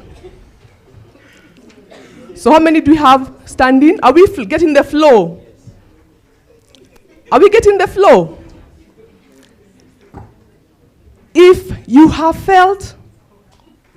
not felt hopeless or helpless, over the last 2 weeks, you've been positive throughout. You remain. If you don't stand, once you've sat, don't stand again, right?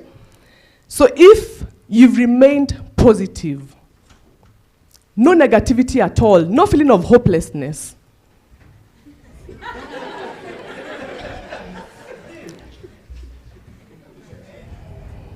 How many do we have standing? Plus the cameraman. Is he part of it? Now, the last man standing, right? So your sleep patterns, your appetite, your moods, they've been, right? So do we continue? We ask him to sit.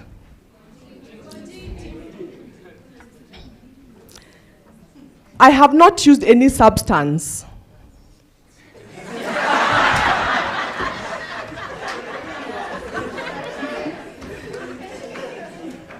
I have not used any over the last 2 weeks to cope with my stressors. Okay, this one doesn't look like he's going to sit down, so let's ask him to just sit down, and then we can clap for him. So what are we trying to look at? We are trying to look at the signs and symptoms of mental health. Do we all have mental health? Do we all have mental health?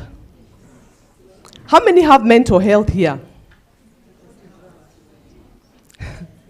Do we have physical health? How many of us have physical health? Mwangagi, is it me or it is the audience? Or it is both of us? Or they are tech guys, so it goes slow. All right. So we agree we all have mental health. Okay, do we all have mental illnesses? Let me break it down for you.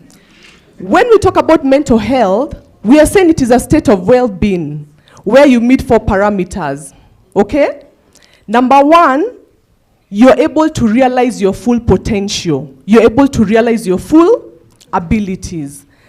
Those of us who went to high school and got report cards or primary school, you are told you're scoring 60%, yet you have the potential, the ability to score higher, meaning you are not meeting your full potential. So in whatever occupation you are in, if you're not meeting your full potential, already your mental health is compromised. Number 2, are you able to cope with the normal stresses of life? Now, when Fantas was speaking here, I could pick the stressors that you people experience. There's poor pay, there's isolation, poor job contract, there's no security. There's also work-life integration, really, because he said that at some point you need to stay in front of a computer and you have family, you're not able to do what? To relate with them. So if you're not coping well with the normal stresses of life, whereby we've asked right now, have you found yourself projecting your negative emotions, bleeding on people who have not done what? Who have not hurt you. If you're not coping well with the stresses of life, it means your mental health again is compromised. Number 3, are you being productive? Are you being fruitful at what you do?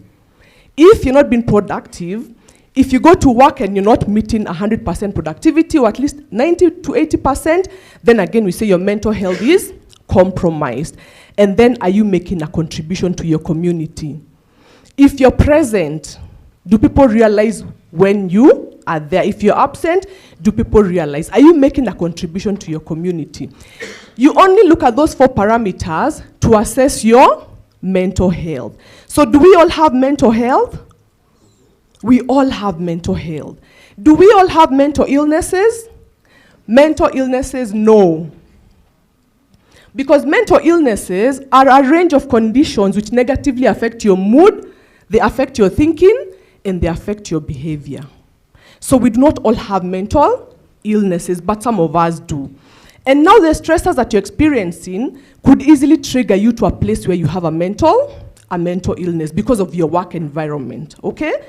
And you could also be genetically predisposed towards a mental illness because it runs in the family. And then because of the stressors around your work environment, you become triggered into a mental health condition. Are we together? So do we all have mental health? Do we all have mental illnesses? but you need to get a diagnosis, isn't it? Because the statistics are very high. 970 million people globally are experiencing a mental illness. Depression and anxiety are the most prevalent within the working population. And for your particular sector, complex post-traumatic stress disorder, because of the exposure towards very sensitive content. When Fantas was talking about she's something, I don't know, he said she what? Yeah? It got me thinking, what on earth do you people encounter on a day-to-day basis? About someone's head who has been bashed, someone who has been shot and all that. So the nature of the content that you get to review gets you to a place where you get complex post-traumatic stress disorder, where you keep on re-experiencing. You get nightmares. You keep on thinking about what you saw. And to some extent, you get to a place where you become what we call desensitized. So someone tells you so-and-so has died, and you look at them blankly and they ask you, did you hear what I said? And maybe it's a very close family member. Why? Because you become apathetic to what is happening around you because of the content that you are exposed to. But as I finish, in as much as we will say about the government, about the employer, there needs to be a personal initiative to take care of your mental health. Why? Because when you're so stressed, when you're diagnosed with a mental illness, it compromises also your physical health. If you have so much stress happening around you, we call it chronic stress, then it means that your immune system becomes compromised. You become very susceptible to infections. So you're always having the flu. People are wondering, it's days past COVID, you're still sniffling within the office. You have gastrointestinal issues, always running to the hospital because your stomach has a problem. You will even have what we call skin breakouts, a real skin breakouts on your skin. And you use the best dermatologist, but it is not clearing because the problem is not what? Is not your skin, it is actually more psychological. You'll have backaches, sprains, coughs and colds, right? And it is simply because you're having so much stress. So what do you do at a personal level is to take initiative and to come up with your own wellness plan. What can I do for myself to take care of my mental health? And they're very simple things that you can do. Take a break. Despite he was talking about the clicks, you're paid per, something like that, per click, right? But it's important to take a mental health break because when you look at the end result is that you're going to become mentally unwell. So what can I do for myself is by taking breaks from what I am doing. It is by exercising. Physical exercise has been confirmed to release what we call endorphins, which are feel-good hormones, which help with your mental health. Listening to music, staying socially connected. Social capital is very, very important. Illnesses, for example, like depression, which is a mood disorder, will get you to a place where you feel very hopeless, very helpless. Your sleep patterns change, your appetite changes. And when you become isolative, you can easily become very depressed. So social capital is very, very important. Also, what are you eating? Are you always doing takeaways? Are you eating really nutritious food? Because what you're taking in terms of your food also has an impact on your mental health. And what is your lifestyle like? Are you taking substances? Are you taking marijuana? Are you taking alcohol? The things that you're keeping up in terms of your lifestyle also affect your mental health. And then finally, when we talk about resilience, it's about your ability to bounce back. When you encounter so much in life, in terms of your job, if you do not have, for example, a clear financial plan for yourself, then you will live from paycheck to paycheck. Now in comes stressors which are brought by lack of finances. You do not have a regular job, so how do you even invest? And how do you even keep an emergency fund? And all those things can become stressors, right? So what do I do is ask myself, can I have short-term or long-term goals? And when things are not doing too well, can I have a plan for bouncing back?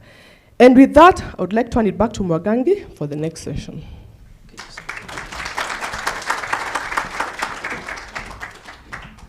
Victoria, you may be surprised that for some people in the room, this is the first time they're interacting one-on-one with a mental health expert.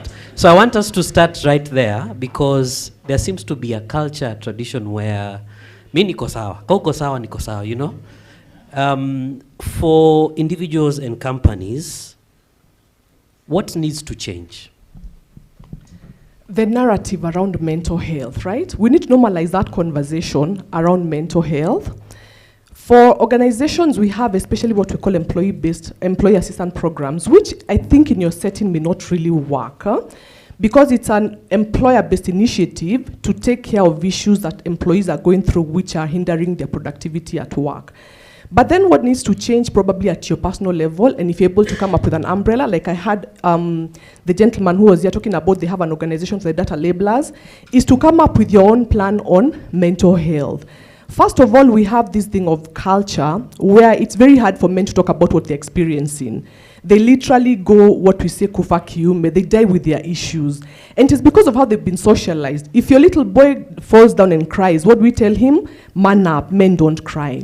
But if your little girl falls down and cries, we're all about mommy, come I kiss and make it better. So even within our own individual circles, we need to shift that narrative and let the man-child be able to express himself in terms of what he's going through mentally.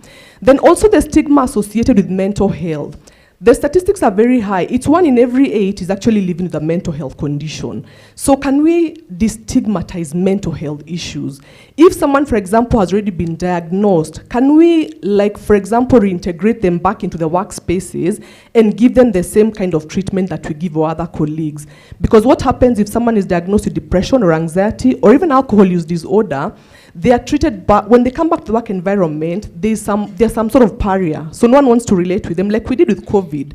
The ones who got COVID initially, no one wanted to get close to them. But what we need to do is to help them and support them with whatever it is that they're going through. Because, for example, if you're struggling with alcohol, you go into rehab, you come back to the work environment, you're stigmatized, that stigma drives you back into rehab. So another vicious circle. So it's all about normalizing the conversation around mental health and also taking personal initiative. Wow, thank you. To you, Festus, the conversation is for companies like yours, you have targets, you have to meet your clients' expectations, but also there are the issues that have been raised about welfare of data workers. How are you navigating this? Yeah, and thank you for the question. And I think a lot of at least the example that Fantas brought up was the team that's working directly on platforms. Okay, so one of the things at Cloud Factory that we insist on is that we have to have a physical presence in each country where we want to hire labelers or data workers. And this is to create the bond, because we don't want to be an invisible company that is not regulated. So as maybe as a background, Cloud Factory was launched through a faith-based individual. So it's based on Christian principles. And that's why we operate probably differently from the examples that you're hearing. Now, so we form physical presences, and that's why I said we've opened a small office in Colombia, because we want to start business there. It's very easy to invite people onto a platform in every country and say, guys, log in, do the work, we pay you, you disappear. But we are about relationship building, and we thrive on relationships. So that's why we start offices wherever we want to hire, so that there's that accountability, so that you're not raising a ticket and you don't know who you're conversing with on the opposite side. You can physically come to our offices if you have an issue. So it puts us as a core team, as a full-time team, accountable. It gives us accountability to you guys as data labelers, that whatever challenge you're facing, if you're not getting a response, please walk into our facility or reach out to any of us. Because the difference with platform companies is that there's nobody you know. It's an email that you cannot respond to, but for us, it's an individual writing to you, conversing with you. And Festus, earlier on in your presentation, you mentioned that for your organization, you have an in-house counselor. I don't know how much you can reveal, but are people actually taking up this support? Yes. It's actually what he said. Prior to this, prior to having somebody on staff, I mean, it was like any other organization. By the way, and this is not unique to our outsourcing industry. I don't know of many other companies in Kenya that have counselors. Even your traditional companies So we felt that despite us making a concerted effort as leadership to say we will not take certain work that we know can be harmful to individuals' mental health, we still felt because of the nature of work, yes, you're sat in front of a computer doing repetitive work. Now, remote work is another benefit, but it also poses a challenge. You're sat in your house on your own for 5-6 hours. That is another challenge, despite it having its positive effects. We felt it's time that we put this in place so that we give people an opportunity, those who are willing to share. So this is something that we've done consistently over the last 4 years now, and it has traction. The reports that we get, of course, without revealing the individuals, what we get is a report saying, these are the common issues we are seeing. So we look for ways of how do we address these issues. Because again, if we don't hear them, we'll never know they exist because we don't have people coming to our offices. They're all remote. But that avenue gives us opportunity to fix things that are ailing our team. And for Victoria, this one is for you. I just want to understand, how does exposure to sensitive content over a long period of time affect mental health? And for individuals, for example, how can I know that there is a change, there is a shift? What are the signs and symptoms? There's usually a change in behavior, in your moods, and also how you're behaving, right? For example, you may find yourself being very quick on the trigger. You become very irritable, and you're becoming irritable over things that don't really warrant that level of irritability. You may also find yourself having a heightened response towards your environment. For example, you become very startled. If you're going through something like a shooting happened and you're looking at someone's head, anytime you hear a loud noise, you become very startled. Your sleep patterns may also change, which is what I was asking about sleep. You may find yourself sleeping for less than 7 hours, which is not usually very advisable. Or you may also have what we call hypersomnia. You find yourself doing more than the 7 or 8 hours, and you sleep for 10, 11 hours straight. Your appetite patterns may also change, and you may tend to find yourself eating too much, or you're eating too little. And if you're eating too much, then you're eating junk food. So you're eating crisps, you're eating cakes, and you actually tend to add weight because of the calories. And someone tells you you're doing very well, but that time you're actually very, very stressed and you're doing bad mentally, especially within the African culture. Because for us, the bigger you get, the better we think someone is doing in life. And someone could actually be very depressed. Then you may also have a shift in your emotions. You become very, feeling very hopeless, very helpless, and also having anxiety, paranoia, fear of the unknown. You're always on edge because you don't know what else is going to happen. So once you notice those changes, they could be physical, they could be psychological, then it's time to try and get the right kind of help, especially through a professional. So they could be subtle, but they're usually there. Okay. One final question to Festus, and then we open it up to the group here. We've heard from the data workers explaining how there's a gap in terms of ensuring their welfare, but we just want to understand from your point of view, what are the challenges that you face? What are the gaps? And how do you think that this industry can be supported, and by who, to ensure that you are scaling your work, but also you are improving workers' welfare? Yeah, very good question. I think we've taken it upon ourselves as the 4 larger industry players in Kenya to be meeting every month to try and work with the government to put the policies that Mercy was talking about in place. Because it's not only affecting the labelers, we're getting visits from KRA every other day because of one thing or another.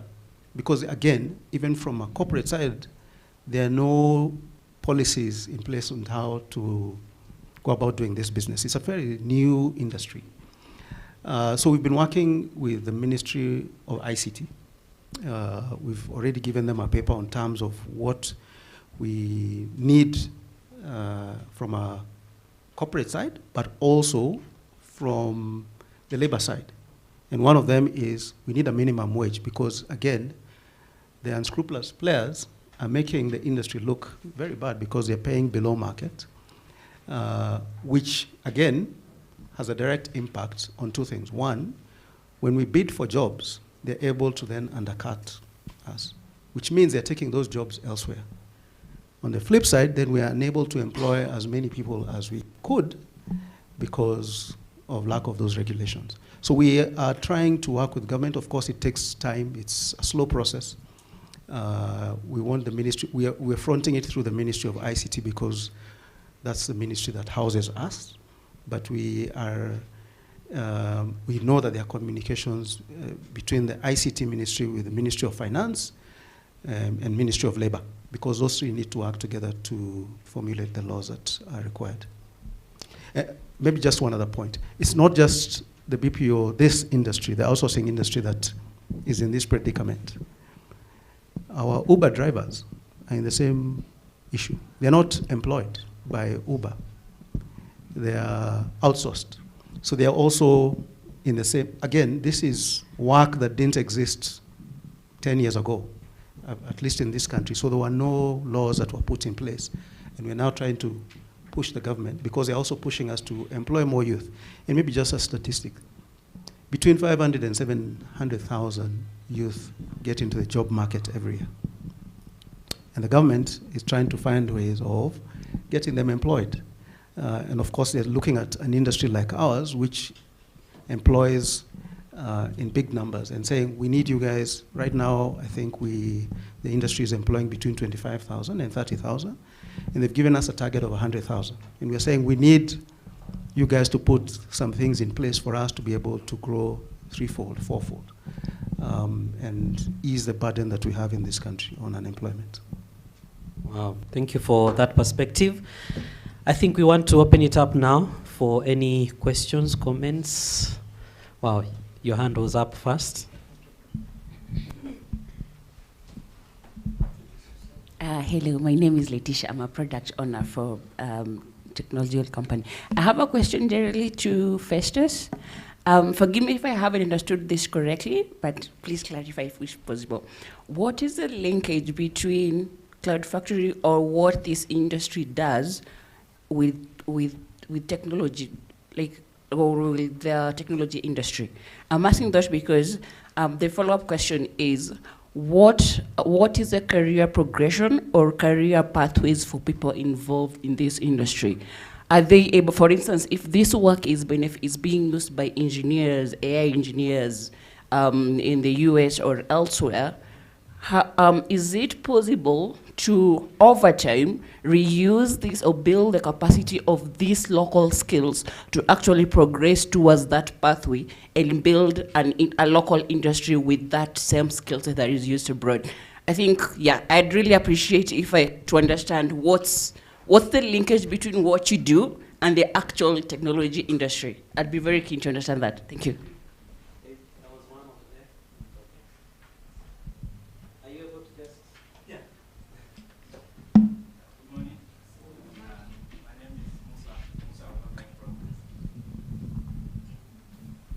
Good morning. My name is Musa Abubakar from the Content Moderators Union. My question is to Mr. Festus. In as much as there is a statement about supporting the data labelers, I wanted to ask if your organization supports unionizing or joining association. The second question is, do you have medical cover for your employees, and also does it cover mental health treatment? Thank you.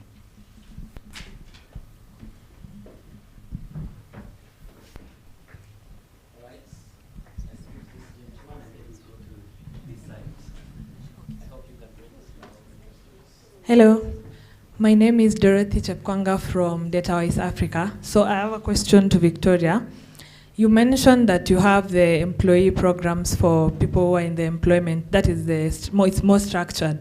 Can you have collaborative programs for these people who are in the informal sector? For example, these data labelers, content moderators, such. Can you have programs to support them mentally? Yeah. Good morning, everyone. My name is Kimani. I work with Matthew at Nzili and Sumbi Advocates. My question is, what type of employment contracts do you have with your workers to Festus? You do realize BPOs tend to get, we have this complex kind of employment relationship between the worker, the BPO, and your client. So what type of contracts do you give employees? And in case of liability issues arising from such tripartite or complex employment relationship, how do you reconcile that between yourselves and your clients? Who is held liable or accountable where there arises an issue by an employee and you have a joint employment relationship? How does that work within your organization? Good morning. My name is Naftali Wambalo. I am here representing Content Moderators Union. Between 2017 and 2020, I spent some time training AI models. In Kenya, we say kama mtu wa mkono. We are the people who are doing the kind of work Ephantas was saying. And then thereafter, I progressed now to content moderation. So I think I have an experience on both sides. So my first question will go to Festus, and maybe the other I'll ask Victoria. In my experience at that time, I was employed through a BPO. And one of the things that the management used to say is that we used to ask them, this work we are doing, we have asked our colleagues who are doing the same job abroad. They are earning around $30, $40 per hour. You are paying us $1.5 per hour. Is it that you don't negotiate properly, or is it that you just decide to exploit us? Because I used to have such sessions with the management. Now, my question would be maybe for Festus to explain. Because he has mentioned that they're working with the government and asking them to give them a minimum wage. I beg to disagree, because they don't need a minimum wage to pay workers properly. They are in business, and these BPOs are in business. They are there for profit and to solve a problem. I don't think they are there to employ or to help you out of your poverty. They are not doing that. So the right thing would be to pay this person commensurate with not just their qualification, but the quality they deliver. Maybe Festus can help us to understand what really happens when you are bidding to those clients, and then how do you decide how much you pay people, whether it is per task or like those you have employed maybe on contract per month or per year. How do you decide that? Besides the minimum wage, because I think you don't need it. If you are in business, you know, I intend to make this profit. This is how I'm going to treat my employees. This is what I'm looking for, succession planning and all that. So maybe you can help us understand that. And then now on the side of maybe for Victoria, the first time I had a session with a counselor is when I transitioned to content moderation. When I was doing this other work, I think which is much similar to what Cloud Factory are doing, that does not involve graphic and pornographic content and other other content that damages people irreparably. So what happened is that we realized that we had wellness coaches. We realized that they have no idea what we do. They had no touch with what we do. Because when we will go for those sessions, they would ask you, so how do you feel? So what are you doing about it? And then after the session, they will ask you, so where am I leaving you at? And let me give you an example so you get the context. I have watched, for example, sometimes you come to work, you log in, and the first thing you meet is pornography. Animals having sex with human beings. Adults having sex with children. Everything is sex, pornography. After 2 hours, you say, no, I need time with the counselor. So you go and you tell the counselor. And you know you're telling her the way I'm telling you is exactly what I'm seeing. This is what I'm seeing, and it's too much for me. Maybe because you can't handle it out of anger, or some of it is because you are getting hornier. Because you keep watching that content throughout. On other days... Let's keep it respectful. On other days, I want her to get it clearly. On other days, you find that people are being mutilated. The first content you get is someone being slaughtered, or a gross accident where you see the visible images, and you go to explain, and the council is saying, oh, sorry, so how do you feel?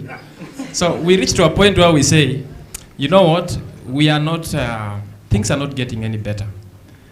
The wellness coaches don't seem to have a solution for us.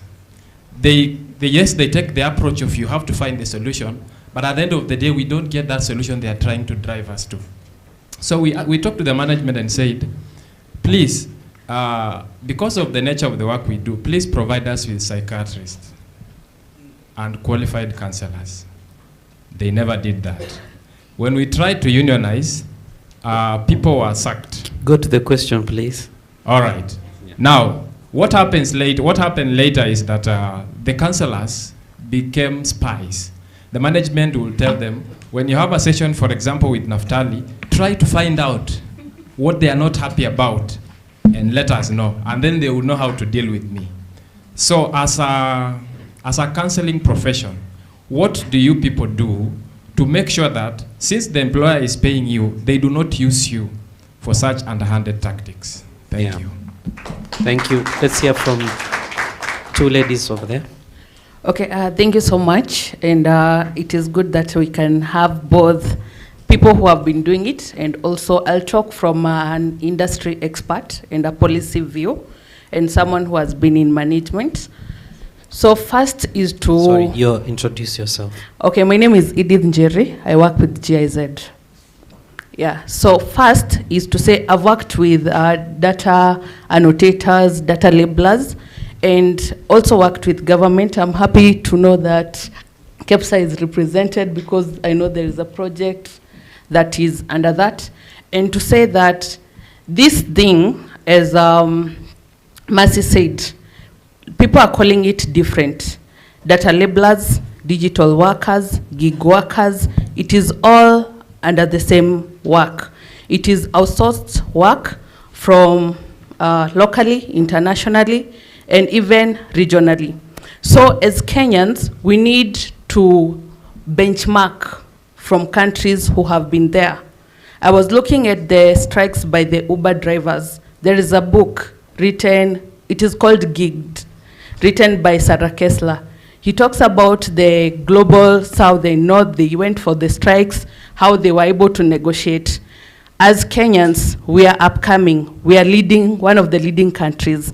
Let us not just complain. Let us look at what have other people done and what can we do better. Then we go to the industry experts, people like Festus, who are in management and can be able to influence decisions.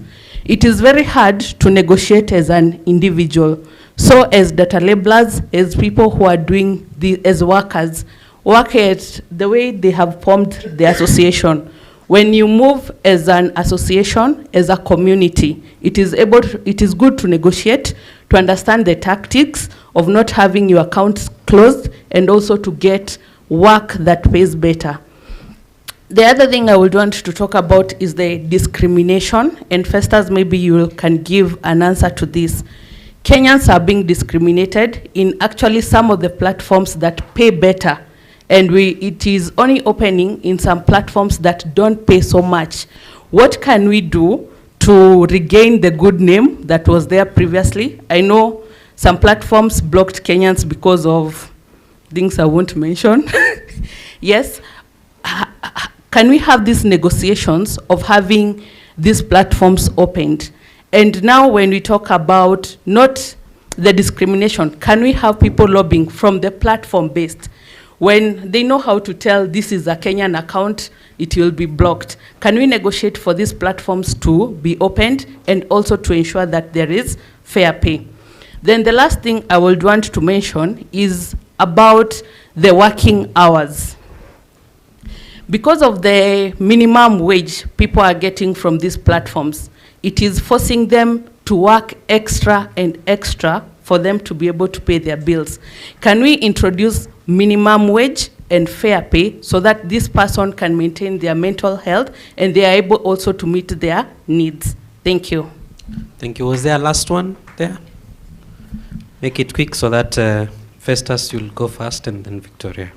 Thank you. My name is Damaris from Data Innovations. So I just want to appreciate Victoria. Thank you. You actually just did a diagnosis for all of us. And big up to Pulitzer Center and Alfred from the team for putting this up, and especially her session. I think we all know where we stand. That was my input. Thank you. Thank you. Festus, some loaded questions there. Yes, and thank you all for these questions. Now, I will speak very openly.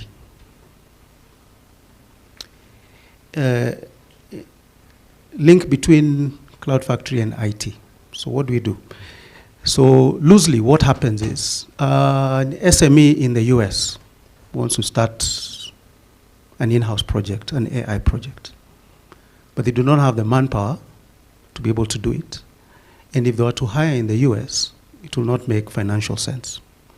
So they float a tender and say, guys, like Cloud Factory, bid, this is the type of work that I want to issue. Okay? And 40, 50 people bid for that work and say, as we will charge you X per hour or per click or whatever it is. Okay? And whoever wins the deal then has probably labor in a cheaper location to be able to do that.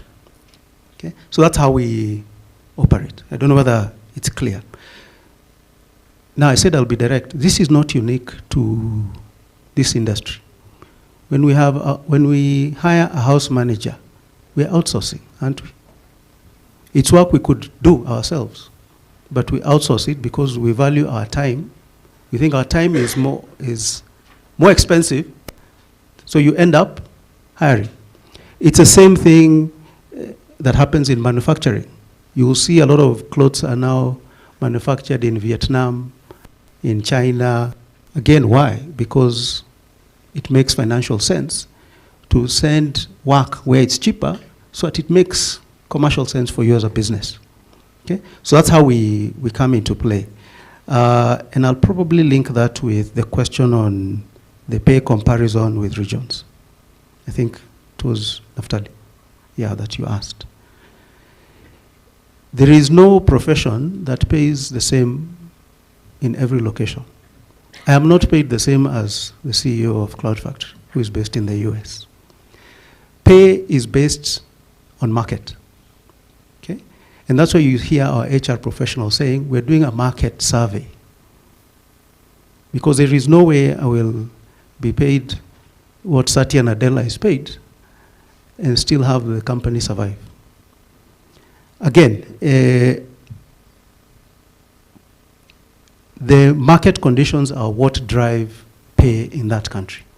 So today when you do a market survey, you will survey your top companies, your Safaricoms, to your smallest companies, and then see where does the market sit.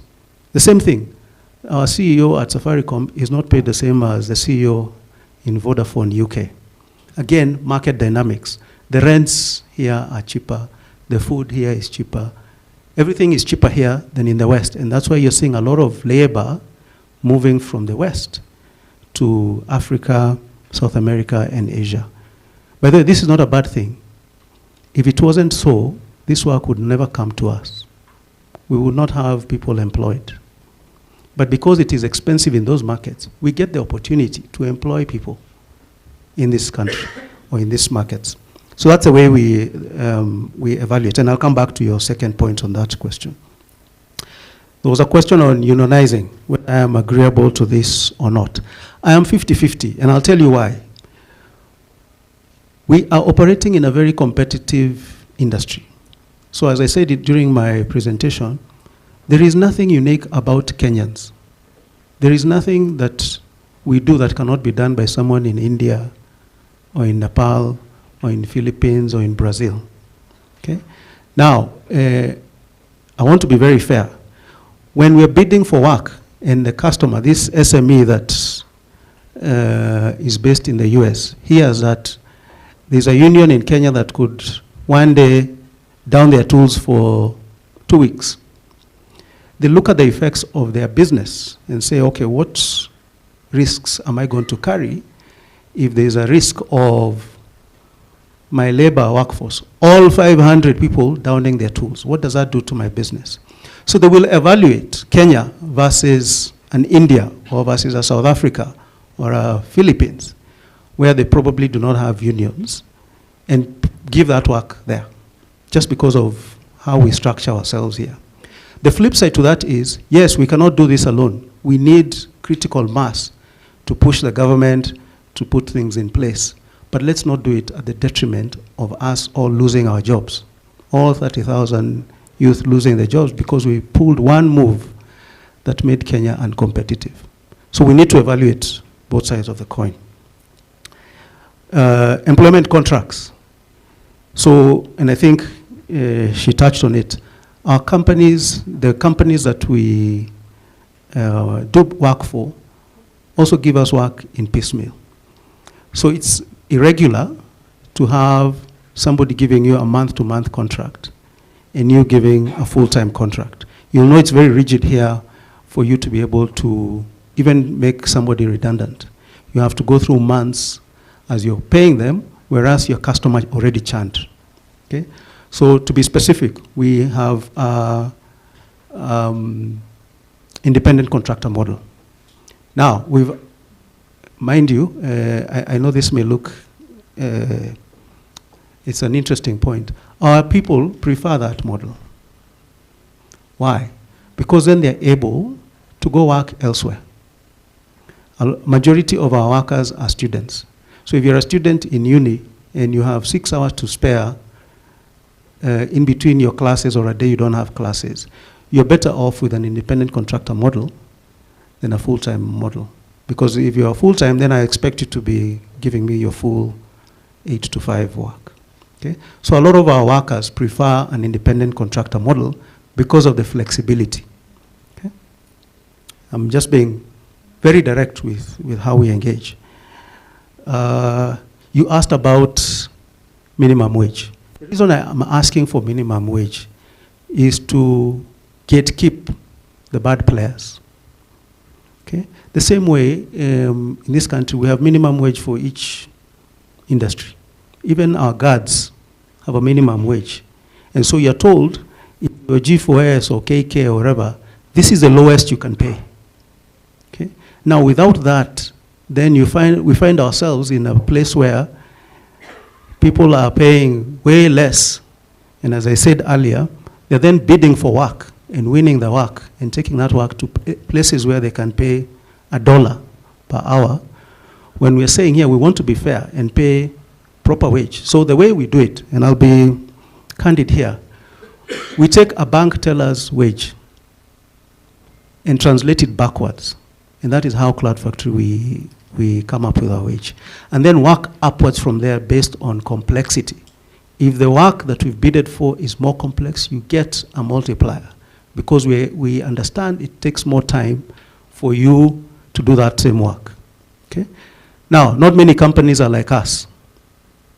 Okay? And that's why I'm saying we need a minimum wage because we're losing business to unscrupulous companies who do not care what they pay you.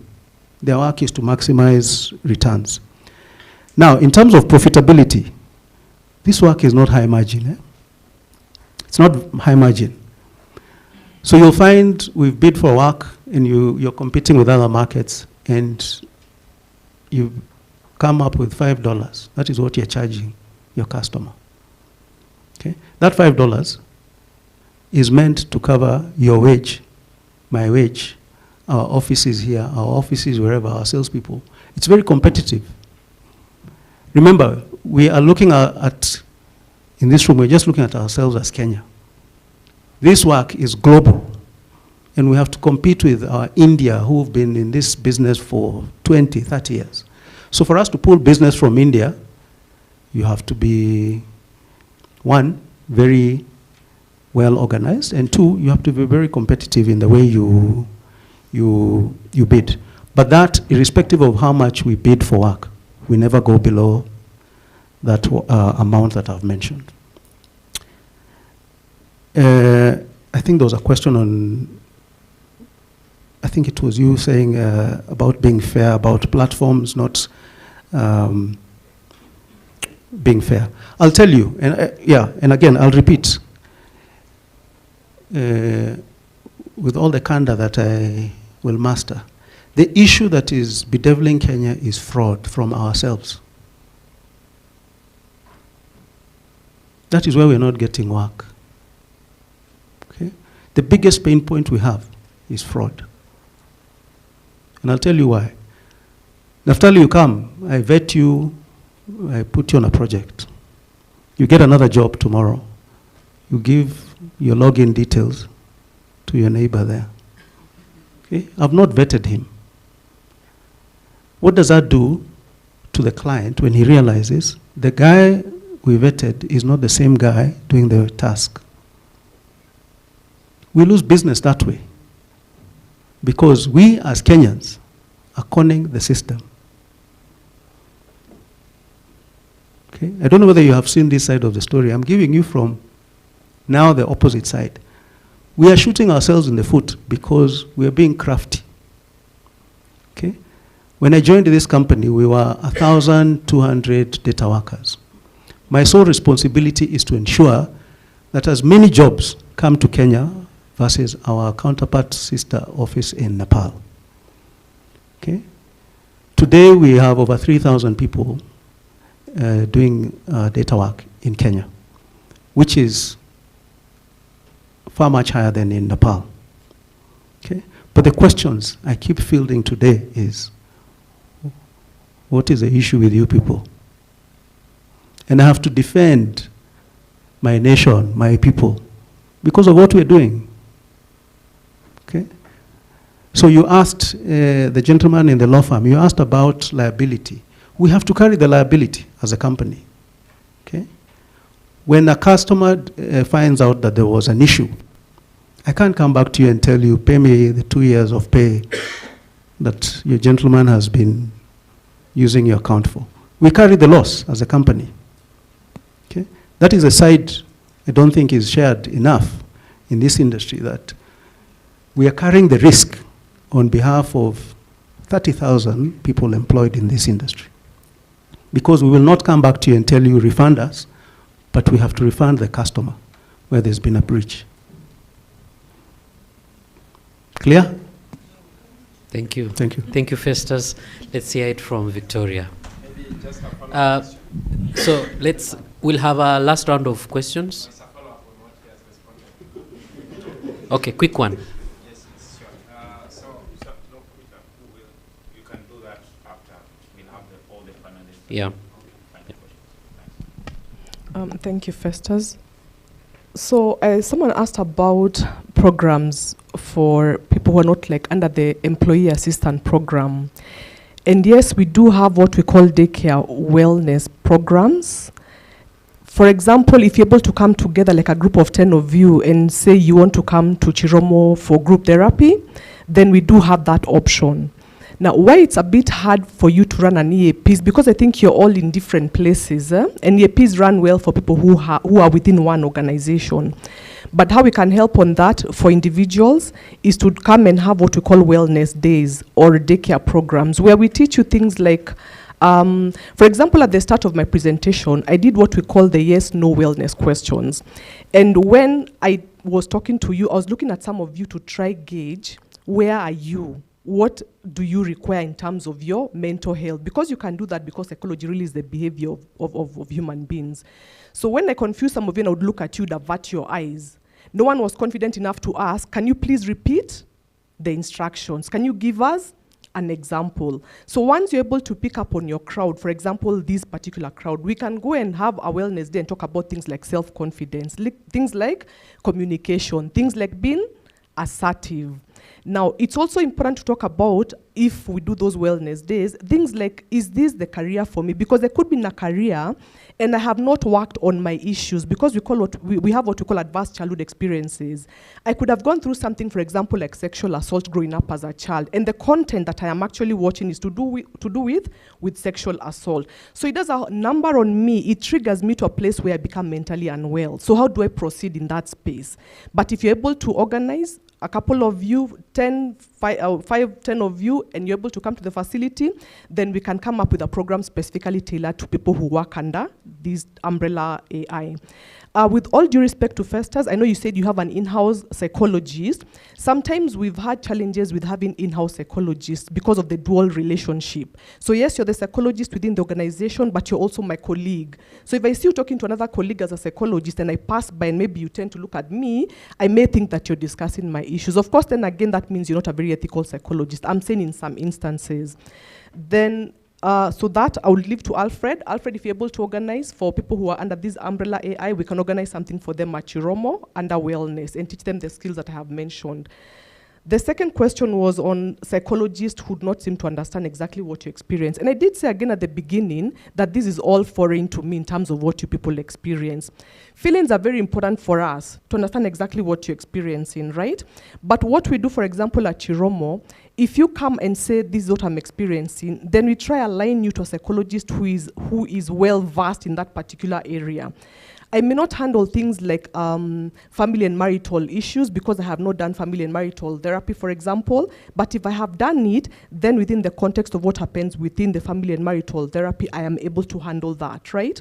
So what do? We align you to a psychologist who understands exactly what you're experiencing. They may not understand exactly to a T because we cannot, right?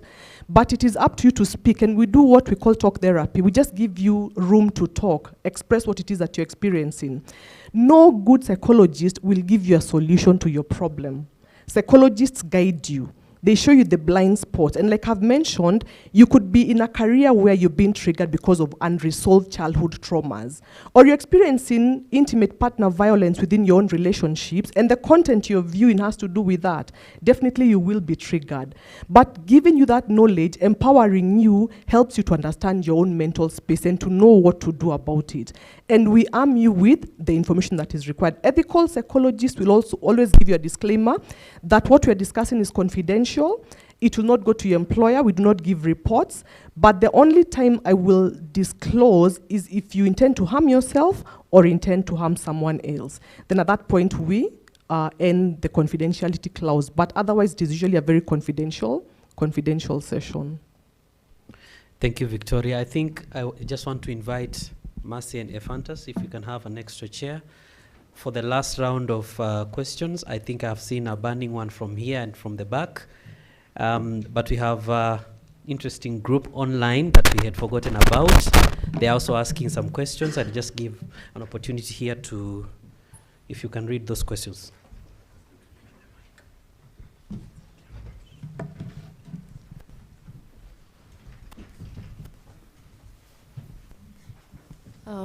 Good morning, everyone. I think the questions that were online were pretty much answered and covered, but there is a couple of comments. One of them is from Rebecca. She says, the sector is special for the very reason all VCs and big tech and highly funded startups are involved. Let's look at this. What a great question. It's not a matter of being more important humanly. However, it can be argued that the impact globally of the data workers is leaps and bounds comparatively to the house girl example. Also, with respect, we don't say house girl anymore. And then the next was from Timothy Mashere, who said the institutionalization of AI guidelines should have a timeline by now. That is a great point. And then a reverberation on the fact that the comparable is not on the basis of humanly importance, but on the impact globally. And then EC said, this is a great discussion. So that is all. Thank you. Thank you. Let's hear the questions from the room now.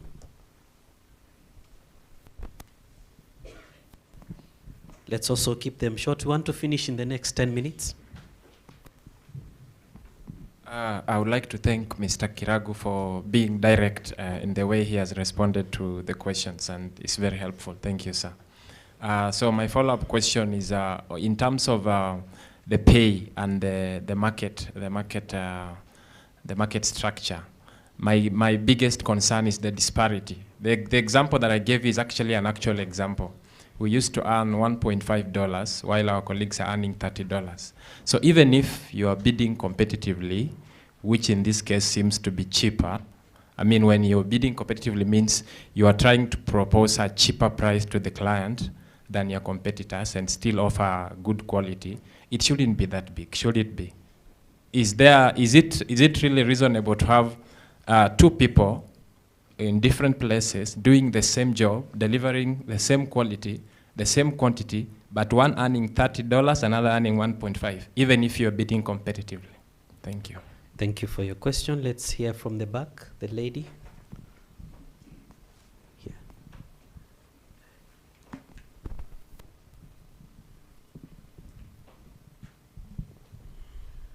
My name is Stephanie Wangare. I'm a labor and tech journalist, and I've had the privilege of speaking to most of you in this room, both the content moderators, data labelers, and also from the BPO side. So my question would be to Festus. How do we then ensure that there's a balance in that gig workers get the pay that they deserve and they are catered for mentally, and also that the BPO companies do not lose jobs? For example, how Facebook content moderation exited the country. So how do we make sure that as Kenyans we still get these jobs, but at the same time that the Kenyan people and the people who are doing these jobs get the respect they deserve in terms of pay, in terms of mental health?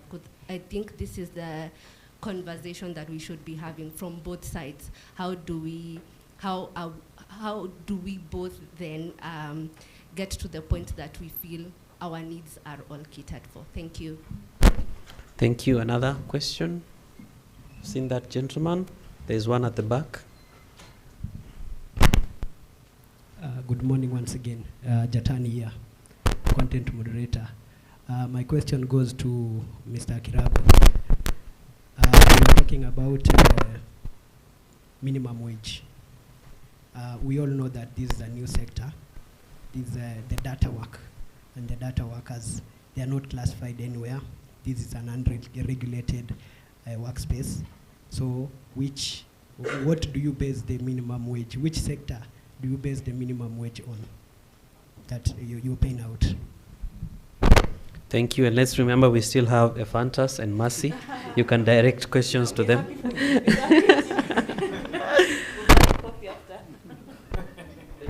At the back. I would prefer the people who haven't spoken yet.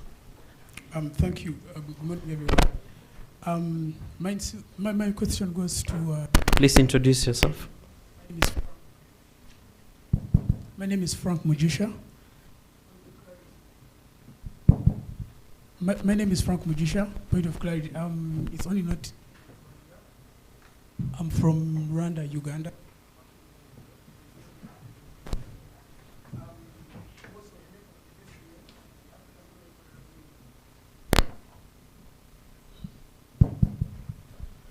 Yeah, my question goes to Mr. Festus Kirago. Thank you for your input, and thank you for your insights on how you operationally work and how you lobby for these jobs to come towards us. We really appreciate. But there's a gap, and I think there's certain things that needs to be addressed. And there's a disconnect between the management or the directors with the people who actually do the real work. And I say this because there's something Mercy really said before she left the panel. She said unemployment and poverty shouldn't translate into exploitation. Yes, you go out there and bid, and yes, you bring us the jobs here and everything, but you can dispose me at... You can dispose me anytime that you feel like maybe the deal is no longer good for you as a manager or a director. But the effects of this work that I get to carry away with, these are changing effects. And that's why I'm proud that we have Victoria here, and she's trying to help us understand, because we've had people who come from our field and they've never addressed our issues for the last many years that we've been doing this work. And the disconnection here is as well, there's so many things on paper that when you are getting into these job spaces, they tell you this and this is going to happen, this and this is going to happen, this and this is going to happen. Some of the things don't happen, and some of the things don't exactly happen how you have been promised. Like they're going to promise you you're going to have a counselor, but this counselor is sometimes not even professional, I'm sorry to say this, because we eventually find out. Can you kindly get to the question? Yeah, my question is how can we bridge the gap between what is on paper and what is actually in manifestation when it comes to dealing with how best we can treat these workers who are part and vital to the progress of this work that the BPOs implementing for these big tech companies, and also how well can we bring back the human aspect and the dignity of workers without, okay, maybe it might be hard, but how can we do this? Because I think at the end of the day, it's about the money, and as long as you people are okay with the people that they give you work with us, you don't mind at all, and you can, you know, treat us like we are people to use. Thank you. Say garbage or something. Thank you. Let's hear from, I think, 3 more people, especially those who haven't spoken. We can't possibly finish every concern in the room, but at least let's give a chance to someone who hasn't spoken. I saw her hand first, and then that gentleman, and then we finish from here. Yeah. Good morning. My name is Eunice Wanjiru Maura from Content Moderation Union. My question goes to Victoria. As you can see, there are upcoming like content moderators and how to navigate their welfare in terms of mental illness. What is the psychology space doing to make sure that they are well versed? Because when we watch those videos, we need the therapist to guide us on how to navigate the real life reality and what we see on video. So what is the psychology space doing to train them to help us, you know, have mental wellness? And if not, what are you going to do about it? Because you need to synchronize this space in schools as well, in the therapy schools, in universities. Because you can't tell me that I will go as a content moderator telling the therapist I'm a content moderator, and yet she does not understand what I'm talking about. So as a psychology space, what are the plans? What are you doing to synchronize and to, you know, upkeep with times? Thank you. Behind you. Hi, good morning. I think it's still morning. So, yeah, my name is Christian, and I am a lawyer. I don't have any questions for Mercy for now, maybe after the session. But for Festus, because I'm curious, it's been noted that in other jurisdictions, there are guys who have been paid much higher. So you have noted that people bid for these jobs. It's true. But to ensure that you get more competitive, and as you grow also as a business, and that you can command better wages for your staff and the people who are doing data work, what steps are you taking? Because yes, it's true that maybe as of now, what is being offered in this market are very low wages for individuals in data work. But it's true also that as you refine your product, you can command a higher wage for your products and your services. So I think that's a question that they have. How can Kenya become more competitive, essentially? Thank you. Thank you. Let's hear from the 2 ladies, and then we wrap it up. Good morning. My name is Linda. We can hear you, yes. My name is Linda. I'm an advocate. I'm not part of the technical community, so hearing a lot of this has been very eye-opening. There are a lot of challenges that Efanta spoke about, and my question to Mercy is, how can we as advocates plug into this space? Because we have talked about the multi-stakeholder approach, and we need to play a role in this sector. So how can us as lawyers do that? Thank you. Finally. Okay. Good morning. My name is Eunice Musioka. I'm an IT professional working in a research organization and leverage AI a lot. I've listened to the discussion, really interesting. And one of my questions is just a follow-up of what guys are asking, maybe to Festus. We are talking about this being a very new area in Kenya. But again, we have come to know how we position ourselves at the beginning will affect how we'll grow.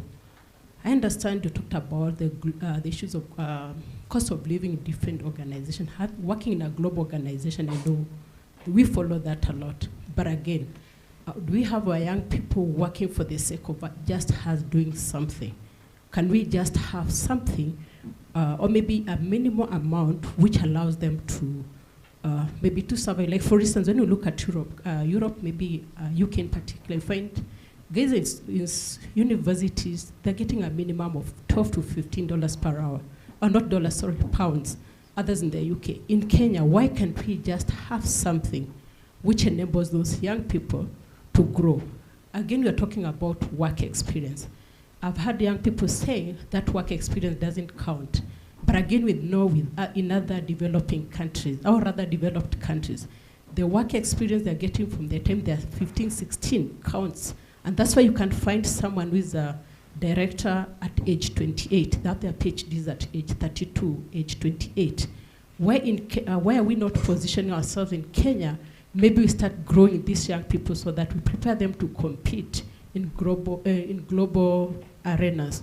Because how we are growing our young people is what is determining how they become. And it's sad to hear guys who are in their 40s, in their 30s, when they're trying to figure out what they want to do in their lives. Yesterday I was challenged by my colleagues, based in Jordan, is a scientist, tell me, Eunice, I'm retiring. I was like, hey, retiring, you're 50. I'm like, yeah, in my country you retire at 45, either 45 or at 50, and you're okay to do whatever you want to do. And that's a challenge to Kenya. Can we comfortably retire to 45? That one will be determined by how we start mentoring our young people at those tentative ages or formative ages of 15, 16 years. Thank you. I think many of the questions have been directed to Festus. I must say, though, some of those questions have been asked before, and he has answered. They've just been asked again in a different manner. Please, can you respond to the newest questions that you haven't responded so that we move quickly? Yeah. And then we hear from Victoria and Mercy. And in the meantime, your concluding remarks. Yeah, but for respect, I'll answer everybody's question. But I'll start with the last one. I wish I could have retired by 45. I would be retired today. But that's more of a philosophical question about the country and how our educational system, our work is governed. So I don't think I have an answer for you, but I'm with you. But maybe let me start there. And I'll link it to the first question, the follow-up question from Naftali, about $1.50 versus 30. It is very possible. This is the reality. A university student in the UK gets paid 11 to 15 pounds an hour to be at McDonald's. Pounds. Okay? Why? Cost of living. So when you're bidding for a job, yes, you can have a 1.5 and a 30 doing the same job. Now, when you walk into, what is the Java, that guy does not earn 11 pounds an hour. Correct? If you worked a full 8 hours, multiply 15 pounds by 8, by 5 days, 6 days a week, by the month, you will see the disparity. And this is across all job grades. And that's why I made the example of our CEO here at Safaricom does not earn the same as the CEO at Vodafone. Nor does the country manager of Microsoft here earn the same as Satya Nadella. The gap there is even wider. So yes, markets charge based on market conditions. So maybe I'll leave that one there. There was a question behind there about what is a good balance between having a fair position for our gig work versus not jeopardizing jobs. That is a very thin balance. I said earlier, we're competing not only with Kenya, but with markets who've been doing this for 15, 20 years. The reason this market has grown the way it has over the last 5 years is because of COVID. Okay? In other markets, there was a full shutdown. Kenya did not shut down. We never shut down in Kenya. We continued to work. Some of us sent our workers home, and from there they became remote workers. Okay? And therefore, a lot of the Western companies started seeing Kenya as a viable place where there is continuity. Okay? Our work ethic also speaks for ourselves. That's a strong point for us. When you tell somebody, hey, customer wants us to work another 2 hours on Saturday or Sunday, they're happy to do it. Again, of course, there's compensation. But our work ethic is a strong point for us. Let's not kill that by other issues that I've brought up here, which I don't want to repeat. And maybe we take them from the people we see at the top.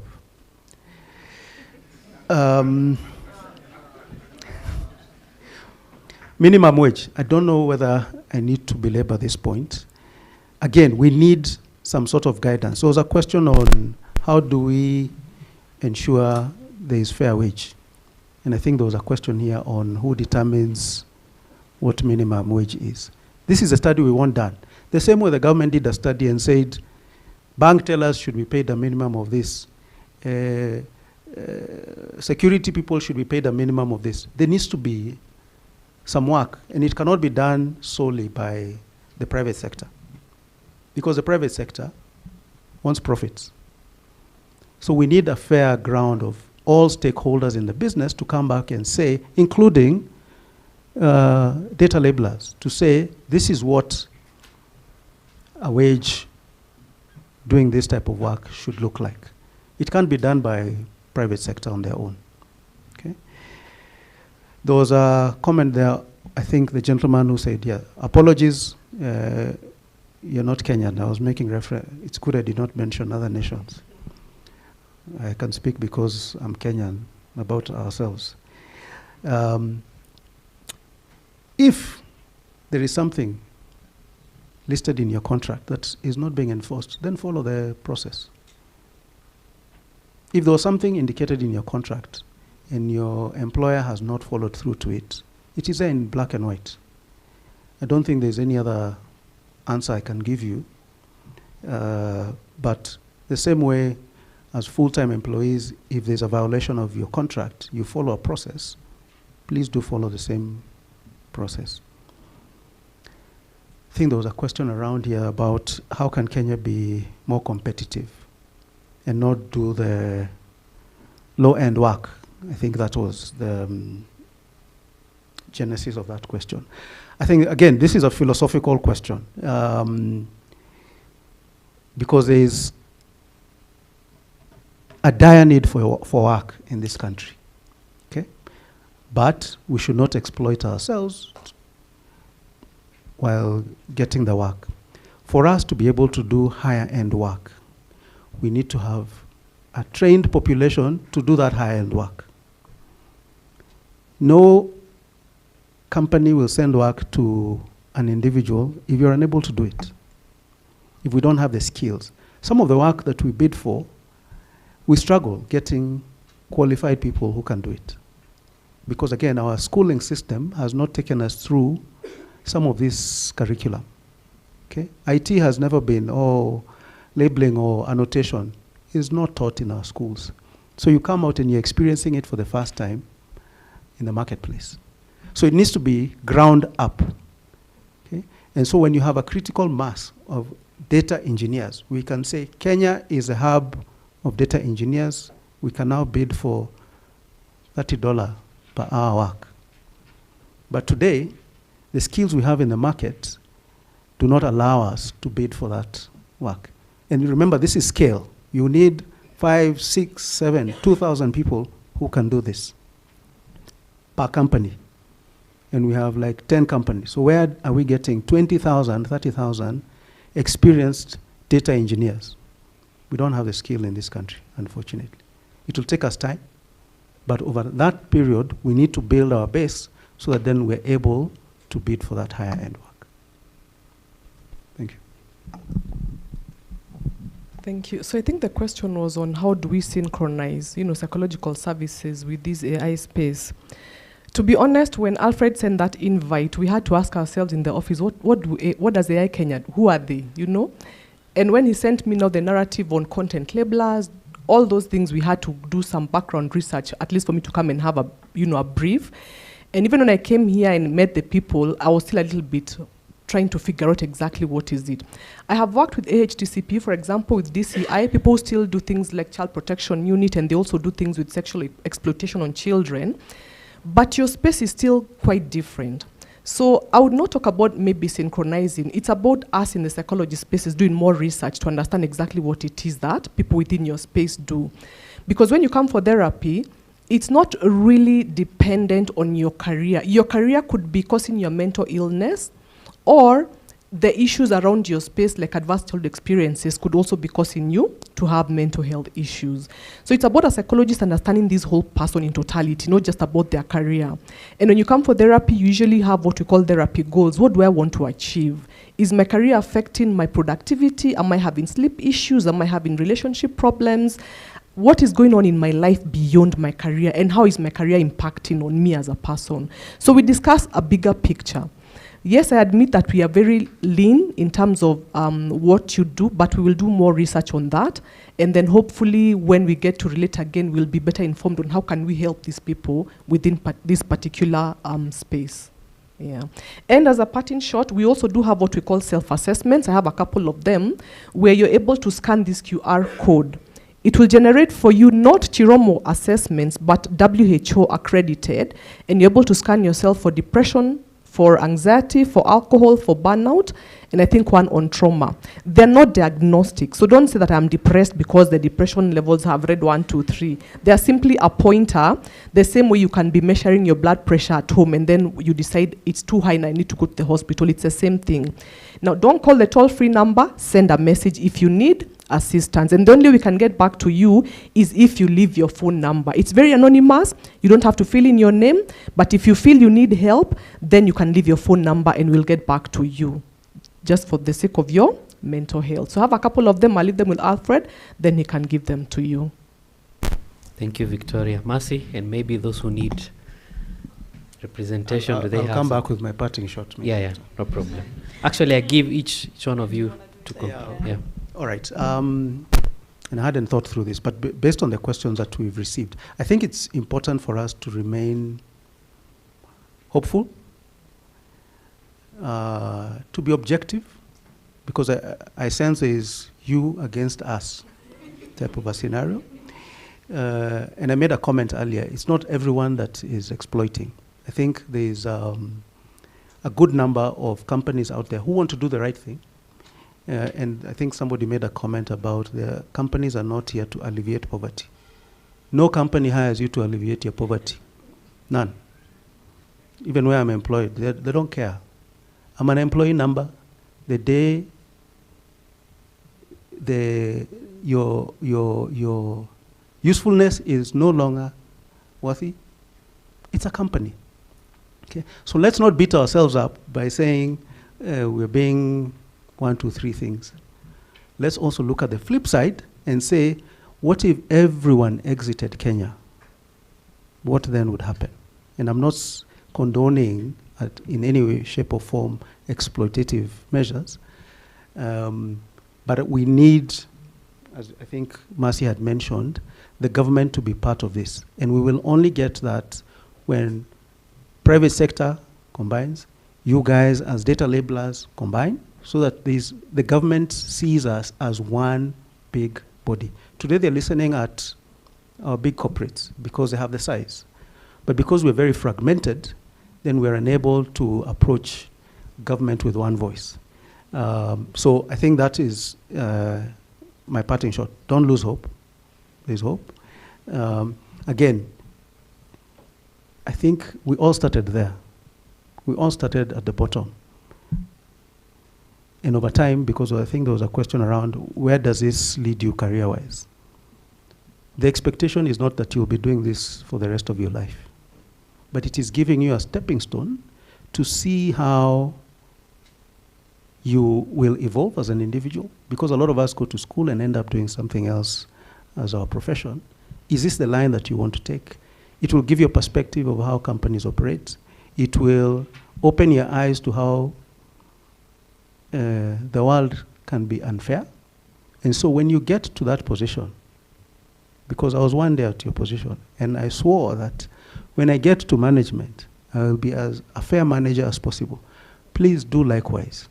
I'm praying for you to be one day sitting here answering questions like the ones you're asking to me. Okay? So make it your mission. Make it your mission to send it downwards. This is what I have learned. These are the pitfalls to the generations that come behind you. Because we need to improve this country. And it is us who will do it, not other people from out there. Thank you. Thank you. Just before Mercy, and sorry for interrupting, I'll not interrupt again. There is one more comment from the online community. Maybe Mercy and Fantas can answer as they conclude their remarks. I think Festus has been able to capture it. It was about upskilling and what the higher institutions are doing with regards to that. Yeah. All right. Okay. Mercy. Wakili, welcome to the struggle. It's a very unpopular struggle, as the capitalists will accuse you of chasing investment out of Kenya. I'm looking at you, but not really at you. But it's a very important fight. As you can tell, just from one person's conversation, there's so many violations that happen within their working. The field, my assessment of the field is that it's a man-eat-man, and no rules apply society at the moment. So definitely there's a lot of enforcement of, yes, what is already in place, but then also thinking through legally what is the solution. Like, there are very many problems in this field that don't involve going to court to enforce, but involve actually having proper conversations like this. And that actually is going to be the lead way to my parting shot. But in a minute, I just wanted to make a comment that I have had the pleasure of interacting with several data labelers, and while a fantasy story is very important, I'm sad to say it's not unique. A lot of them have experienced the same. And if I'm lying, also correct me. I think he represented what cuts across the board, which is a very sad situation, that it's not one bad actor. It's just, this is how the industry is, and that's why the need for advocates and other people who want to improve this field. Researchers, for example, Barhan in the room, who's doing important work researching what can be done better about this field. That's why it's important to have everybody on board. My parting shot is actually an observation, which has made me sort of see where we currently are at. There are no less than maybe 20 questions directed towards you. And for me, that points at this is where we are. There are no conversations that are happening diagonally and vertically. For most of the workers here, I think this is the first opportunity to actually ask direct questions at a BPO. There's no transparency in this field whatsoever, and a lot of the complaints have been, we're being treated like we are children, like we're not supposed to know what's happening. Yet there's lots of value in actually having candid conversations, because that's when you come up with real solutions. It's good for people to understand why you're giving them month-to-month contracts instead of permanent contracts, because you're not just deciding to do that, you also have a pressure point. So I see that there's a very huge gap here where internally within your organizations, but then also across the industry, there are no conversations that are happening between, for example, the BPO association, if there's one, and the employee association. So you're speaking from very different pages, and then it also seems from what you explained that you're undercutting each other. So that's a self-regulation problem as well. So I think some of these problems have easy fixes, don't require like a 10-year plan. It's more industry, discipline, also conversations, also people committing to do better. Like you're saying, the organizations that want to do better. And better starts with looking at people as if they're people and not data points or just objects to just earn capital from. I think that's a very important reframing that needs to happen in the field. And more importantly, there's a very huge gap vertically. When you listen to what the government is saying in terms of where the AI field is, it's a very different conversation, and that's also lacking. So to the organizers and anyone else in the room, I know GIZ convenes like a lot of AI things, but I have to say that I find a lot of the GIZ messaging to be leaning towards the government, which shows that, again, we're not listening to each other.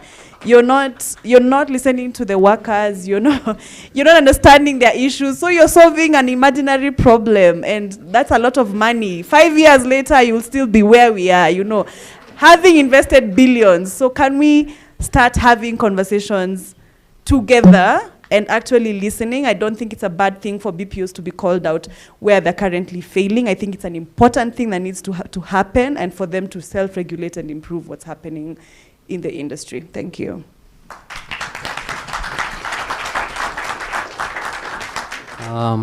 No question came my way, so that must mean that my presentation was very thorough. So thank you. To be a bit serious, I'm very grateful. I'm sitting with some people who are very important and who holds a lot of people's well-being, future in their hands. Thank you for gracing this event. I'm not giving the vote of thanks, but that's how I feel. For Festus, for being humble enough to come. I knew you were coming to get badgered. Yeah, it wasn't. I was just sitting there and people asking questions. I'm like, what? And then another one comes. I'm like, what? That is even worse. But yeah, thank you for gracing the event and for being humble enough to accommodate all our questions. This is something that we've wanted for a very long time. For Mercy, for all her efforts. We've interacted with her over and over, and she's consistently putting us in these spaces where we can come and be heard. And for AI Kenya, for our moderator, it looks very nice in a suit. Good job with the moderation. I feel like it's gone well. For Pulitzer Center, Alfred and AI Kenya for putting these things together. In my native language, there's this song that says Kafakwearia. So what it means is it's better to speak up. So in the song, for those who don't know about it, it's about a person went to a wedding, and then they saw that they would not get cake. So they decided, despite being looked at funny and all that, they decided to shout, "Hey, they did get a piece of cake." So people looked at them funny, but at least they got to eat some cake. So yeah. So in context to this, I'm thankful for the platform to get heard. I think a lot of this story is out there, but not a lot of people get to hear it. But thanks to platforms like the one being put together by AI Kenya and Pulitzer Center, at least someone somewhere might have heard this story, and they might have the strength and the power to do something about this. So in case you're out there and you feel that you want to give us another platform, we'd be very grateful to come give our story, at least so that we can get our story out there and get to impact people's lives positively. Yes, thank you, and I hope you get to see me again. Thank you. Wow. What a way to conclude. A round of applause for our amazing panelists for being candid, and a round of applause to yourselves for being great participants. You're now free to leave. Thank you very much. I just want to now invite Alfred to come and... all right, we have our quiz. The winners of the earlier quiz, kindly make your way to the front for a photo op. Let us appreciate them. Are they still around? They're still around. Please encourage them,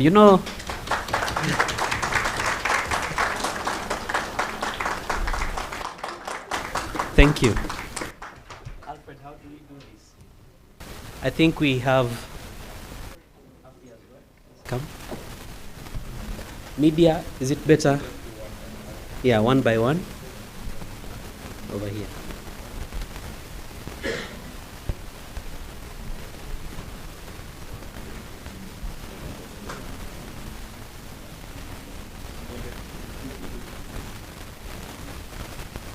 All right. Yeah, you have to face. All right, let us appreciate her.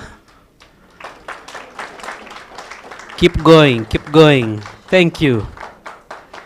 Fantastic. Next, or is, oh, one, okay.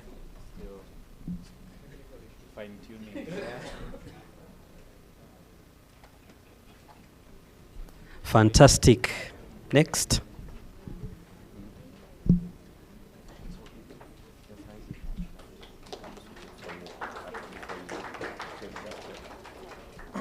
All right, next. I'll check whether you Googled Mnemba. I will check your device. Let us appreciate him. And finally,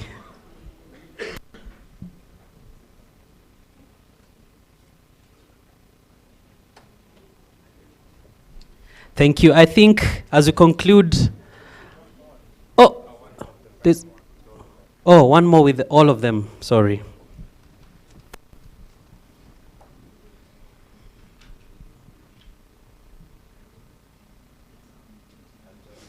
Yeah, please, please.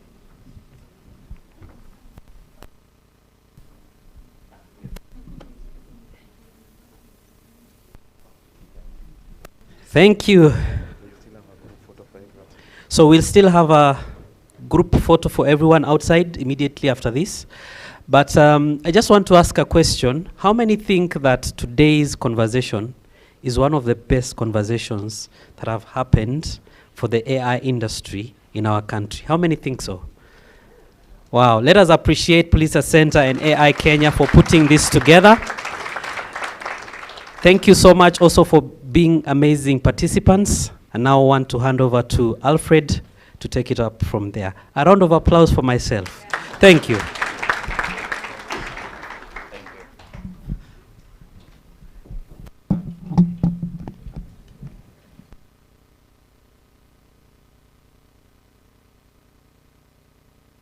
Feel that you can do a better round of applause for Peter. He has done a tremendous job. At this point, before I close up, I'd like to welcome our host to give us a few remarks. Farhana from Aga Khan University. Thanks very much. So many of you probably don't know me. My name is Farhana Alarakia, and I work as the Chief Data Innovation Officer here at the Aga Khan University. Unlike many of you, I've been working in data for the past 30 years. And so I completely agree with Peter. This is a very important dialogue to have. And so I'd just like to leave you with some food for thought. So like Mercy said, right, AI is an immense multiplier. It's an immense multiplier. And so we want, as a country, to be part of that revolution. However, with any revolution, there needs to be balance. There needs to be balance in terms of opportunity, which there is a lot of, and in this case, fair and equitable treatment. And so I'd like to leave you with 3 things to think about. So the first one is labor arbitrage. Labor arbitrage is nothing new. It has been happening since the global economy existed. But labor arbitrage in this industry is different. It is very different than that call center agent that makes 100 phone calls an hour to be rejected by 99 of them for that one person to say, yes, you can come and clean my ducts, right? In this case, in this industry, the impact is immense, both in terms of mental capacity and in terms of harm. Point number 1.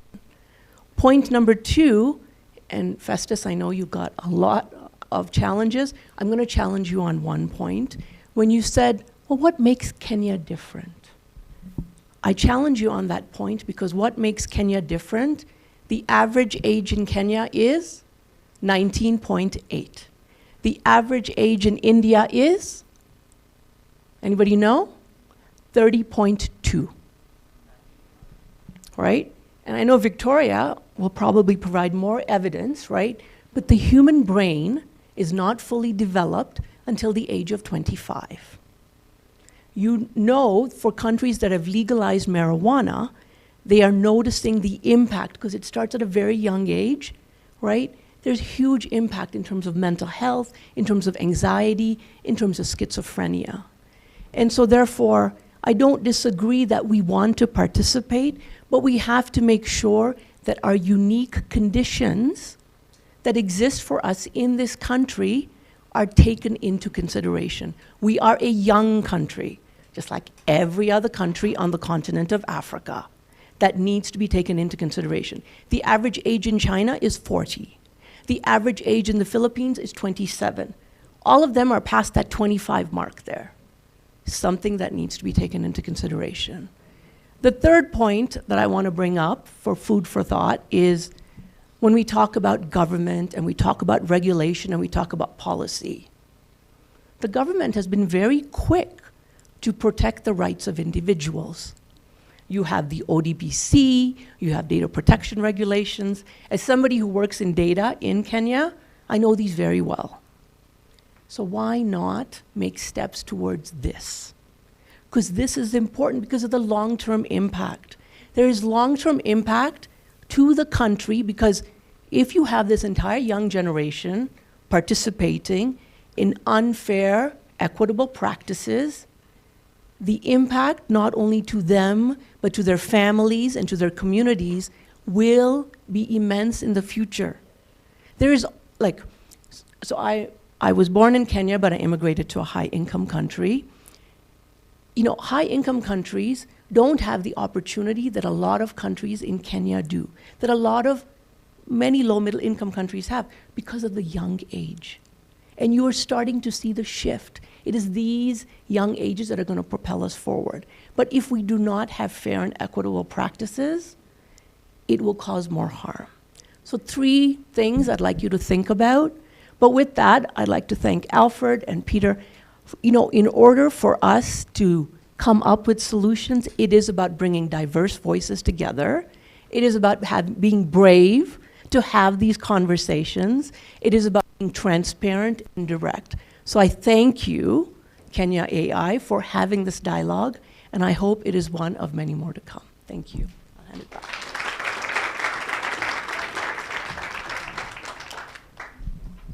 Thank you very much. Next, I'd want to welcome Afi for her closing remarks, and then I'll do the final close, and then we can have the allowances, and then take a group photo, network, and then everyone can leave. Yeah. Thank you, Alfred. Well, what can I say after this amazing discussion, these amazing remarks? Alfred just put it me here to speak for the closing remark, because he said Pulitzer Center is the reason why we are all here. I think I will just thank you all for the time that you put to attend this convening. Thank you for this amazing conversation. Thank you for the courage to speak up. And I would like to thank the speakers. Thank you for sharing with us your time, your knowledge, and also your openness to discuss, to answer to, I know, difficult questions. Thank you to the moderator for your kindness. You are so elegant in the way you are dressed and the way you speak. Thank you so much. And I would like us to make a round of applause to Alfred and to AI Kenya, because they were so open to work with the Pulitzer Center. It's the Pulitzer Center that's actually contacted AI Kenya to have this discussion. So a round of applause to them.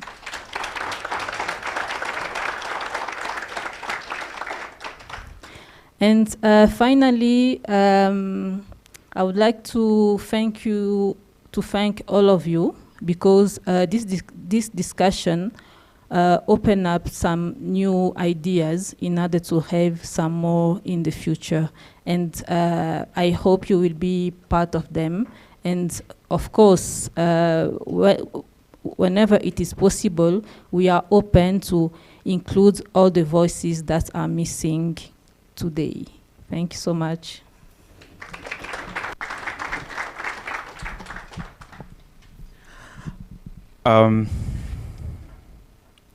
As I close, I'd like to urge us to be the voice of change. You're the only people in this room, and also for the audience who are following online, that is taking part in this conversation. But we need to be very intentional. We, just as the laptop stickers that we are sharing with you, we need to be very intentional with ensuring that and remembering that ethical AI starts with fair work. And when I'm saying fair work, I borrow 5 principles from the Fair Work Project. The first one being fair pay. Workers, irrespective of their employment classification, should earn a decent income in their home jurisdiction after taking account of work-related costs and active hours worked. They should be paid on time and for all the work completed. The second principle is fair conditions. Platforms should have policies in place to protect workers from foundational risks arising from the process of work, and should take proactive measures to protect and promote the health and safety of workers. The third principle, which is very important, is fair contracts. The terms and conditions should be transparent, concise, and always accessible to workers. The party contracting with the worker must be subject to local law and must be identified in the contract. Workers are notified of proposed changes in a reasonable time frame before changes come into effect. The contract is free of clauses which unreasonably exclude liability on the part of the platform and which prevent workers from seeking redress for grievances. Contracts should be consistent with the terms of workers' engagement on the platform. The other principle is fair management. We should have a documented due process for decisions affecting workers. Workers have the ability to appeal decisions affecting them, such as disciplinary actions and deactivation, and be informed of the reasons behind those decisions. The use of algorithms is transparent and results in equitable outcome for workers. There should be an identifiable and documented policy that ensures equity in the way workers are managed on a platform, for example, in the hiring, disciplining, or firing of workers. And finally, the last principle is fair representation. The platform should provide a documented process through which worker voice can be expressed. Irrespective of their employment classification, workers have the right to organize in collective bodies, and platforms should be prepared to cooperate and negotiate with them. So I hope today that everyone in the audience, whether here or online, will be a champion of these 5 principles. And again, I'm sorry, we will keep doing the vote of thanks, but I want us to do a round of applause for Pulitzer Center. They are the main reason we are here today.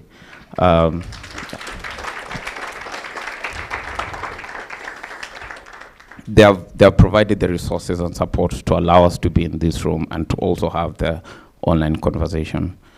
Another round of applause for our hosts, Aga Khan University. Another round of applause to the AI Kenya team. AI Kenya is not Alfred. There are many other people in there. So we have George, we have Mercy, we have Mukiri who is here, we have Evans. Everyone who is part of the AI Kenya team has done a tremendous job. And then I want to give a very special round of applause to Festus. You can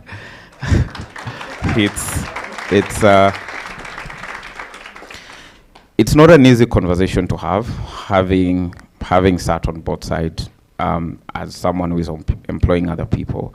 And I myself have also worked as a data worker, so I understand the dynamics of demand and supply of the work. So it is not an easy conversation to have. I know it was a tough conversation for him because he's taking all the heat of the BPO industry on his shoulders in this particular conversation. But we plan to have more conversation, and we plan to invite more BPO industry companies. The one that we invited, yes, I know you're watching. Next time, please accept our invite. And let's keep having the conversation. And then I also want to thank Ephantus for being very courageous and sharing his stories. I think we can clap for him. I also want to thank Mercy for always supporting the conversations we are having with AI Kenya. As I mentioned, this is the second event where she's participating as a panelist. So a round of applause for her. And then lastly,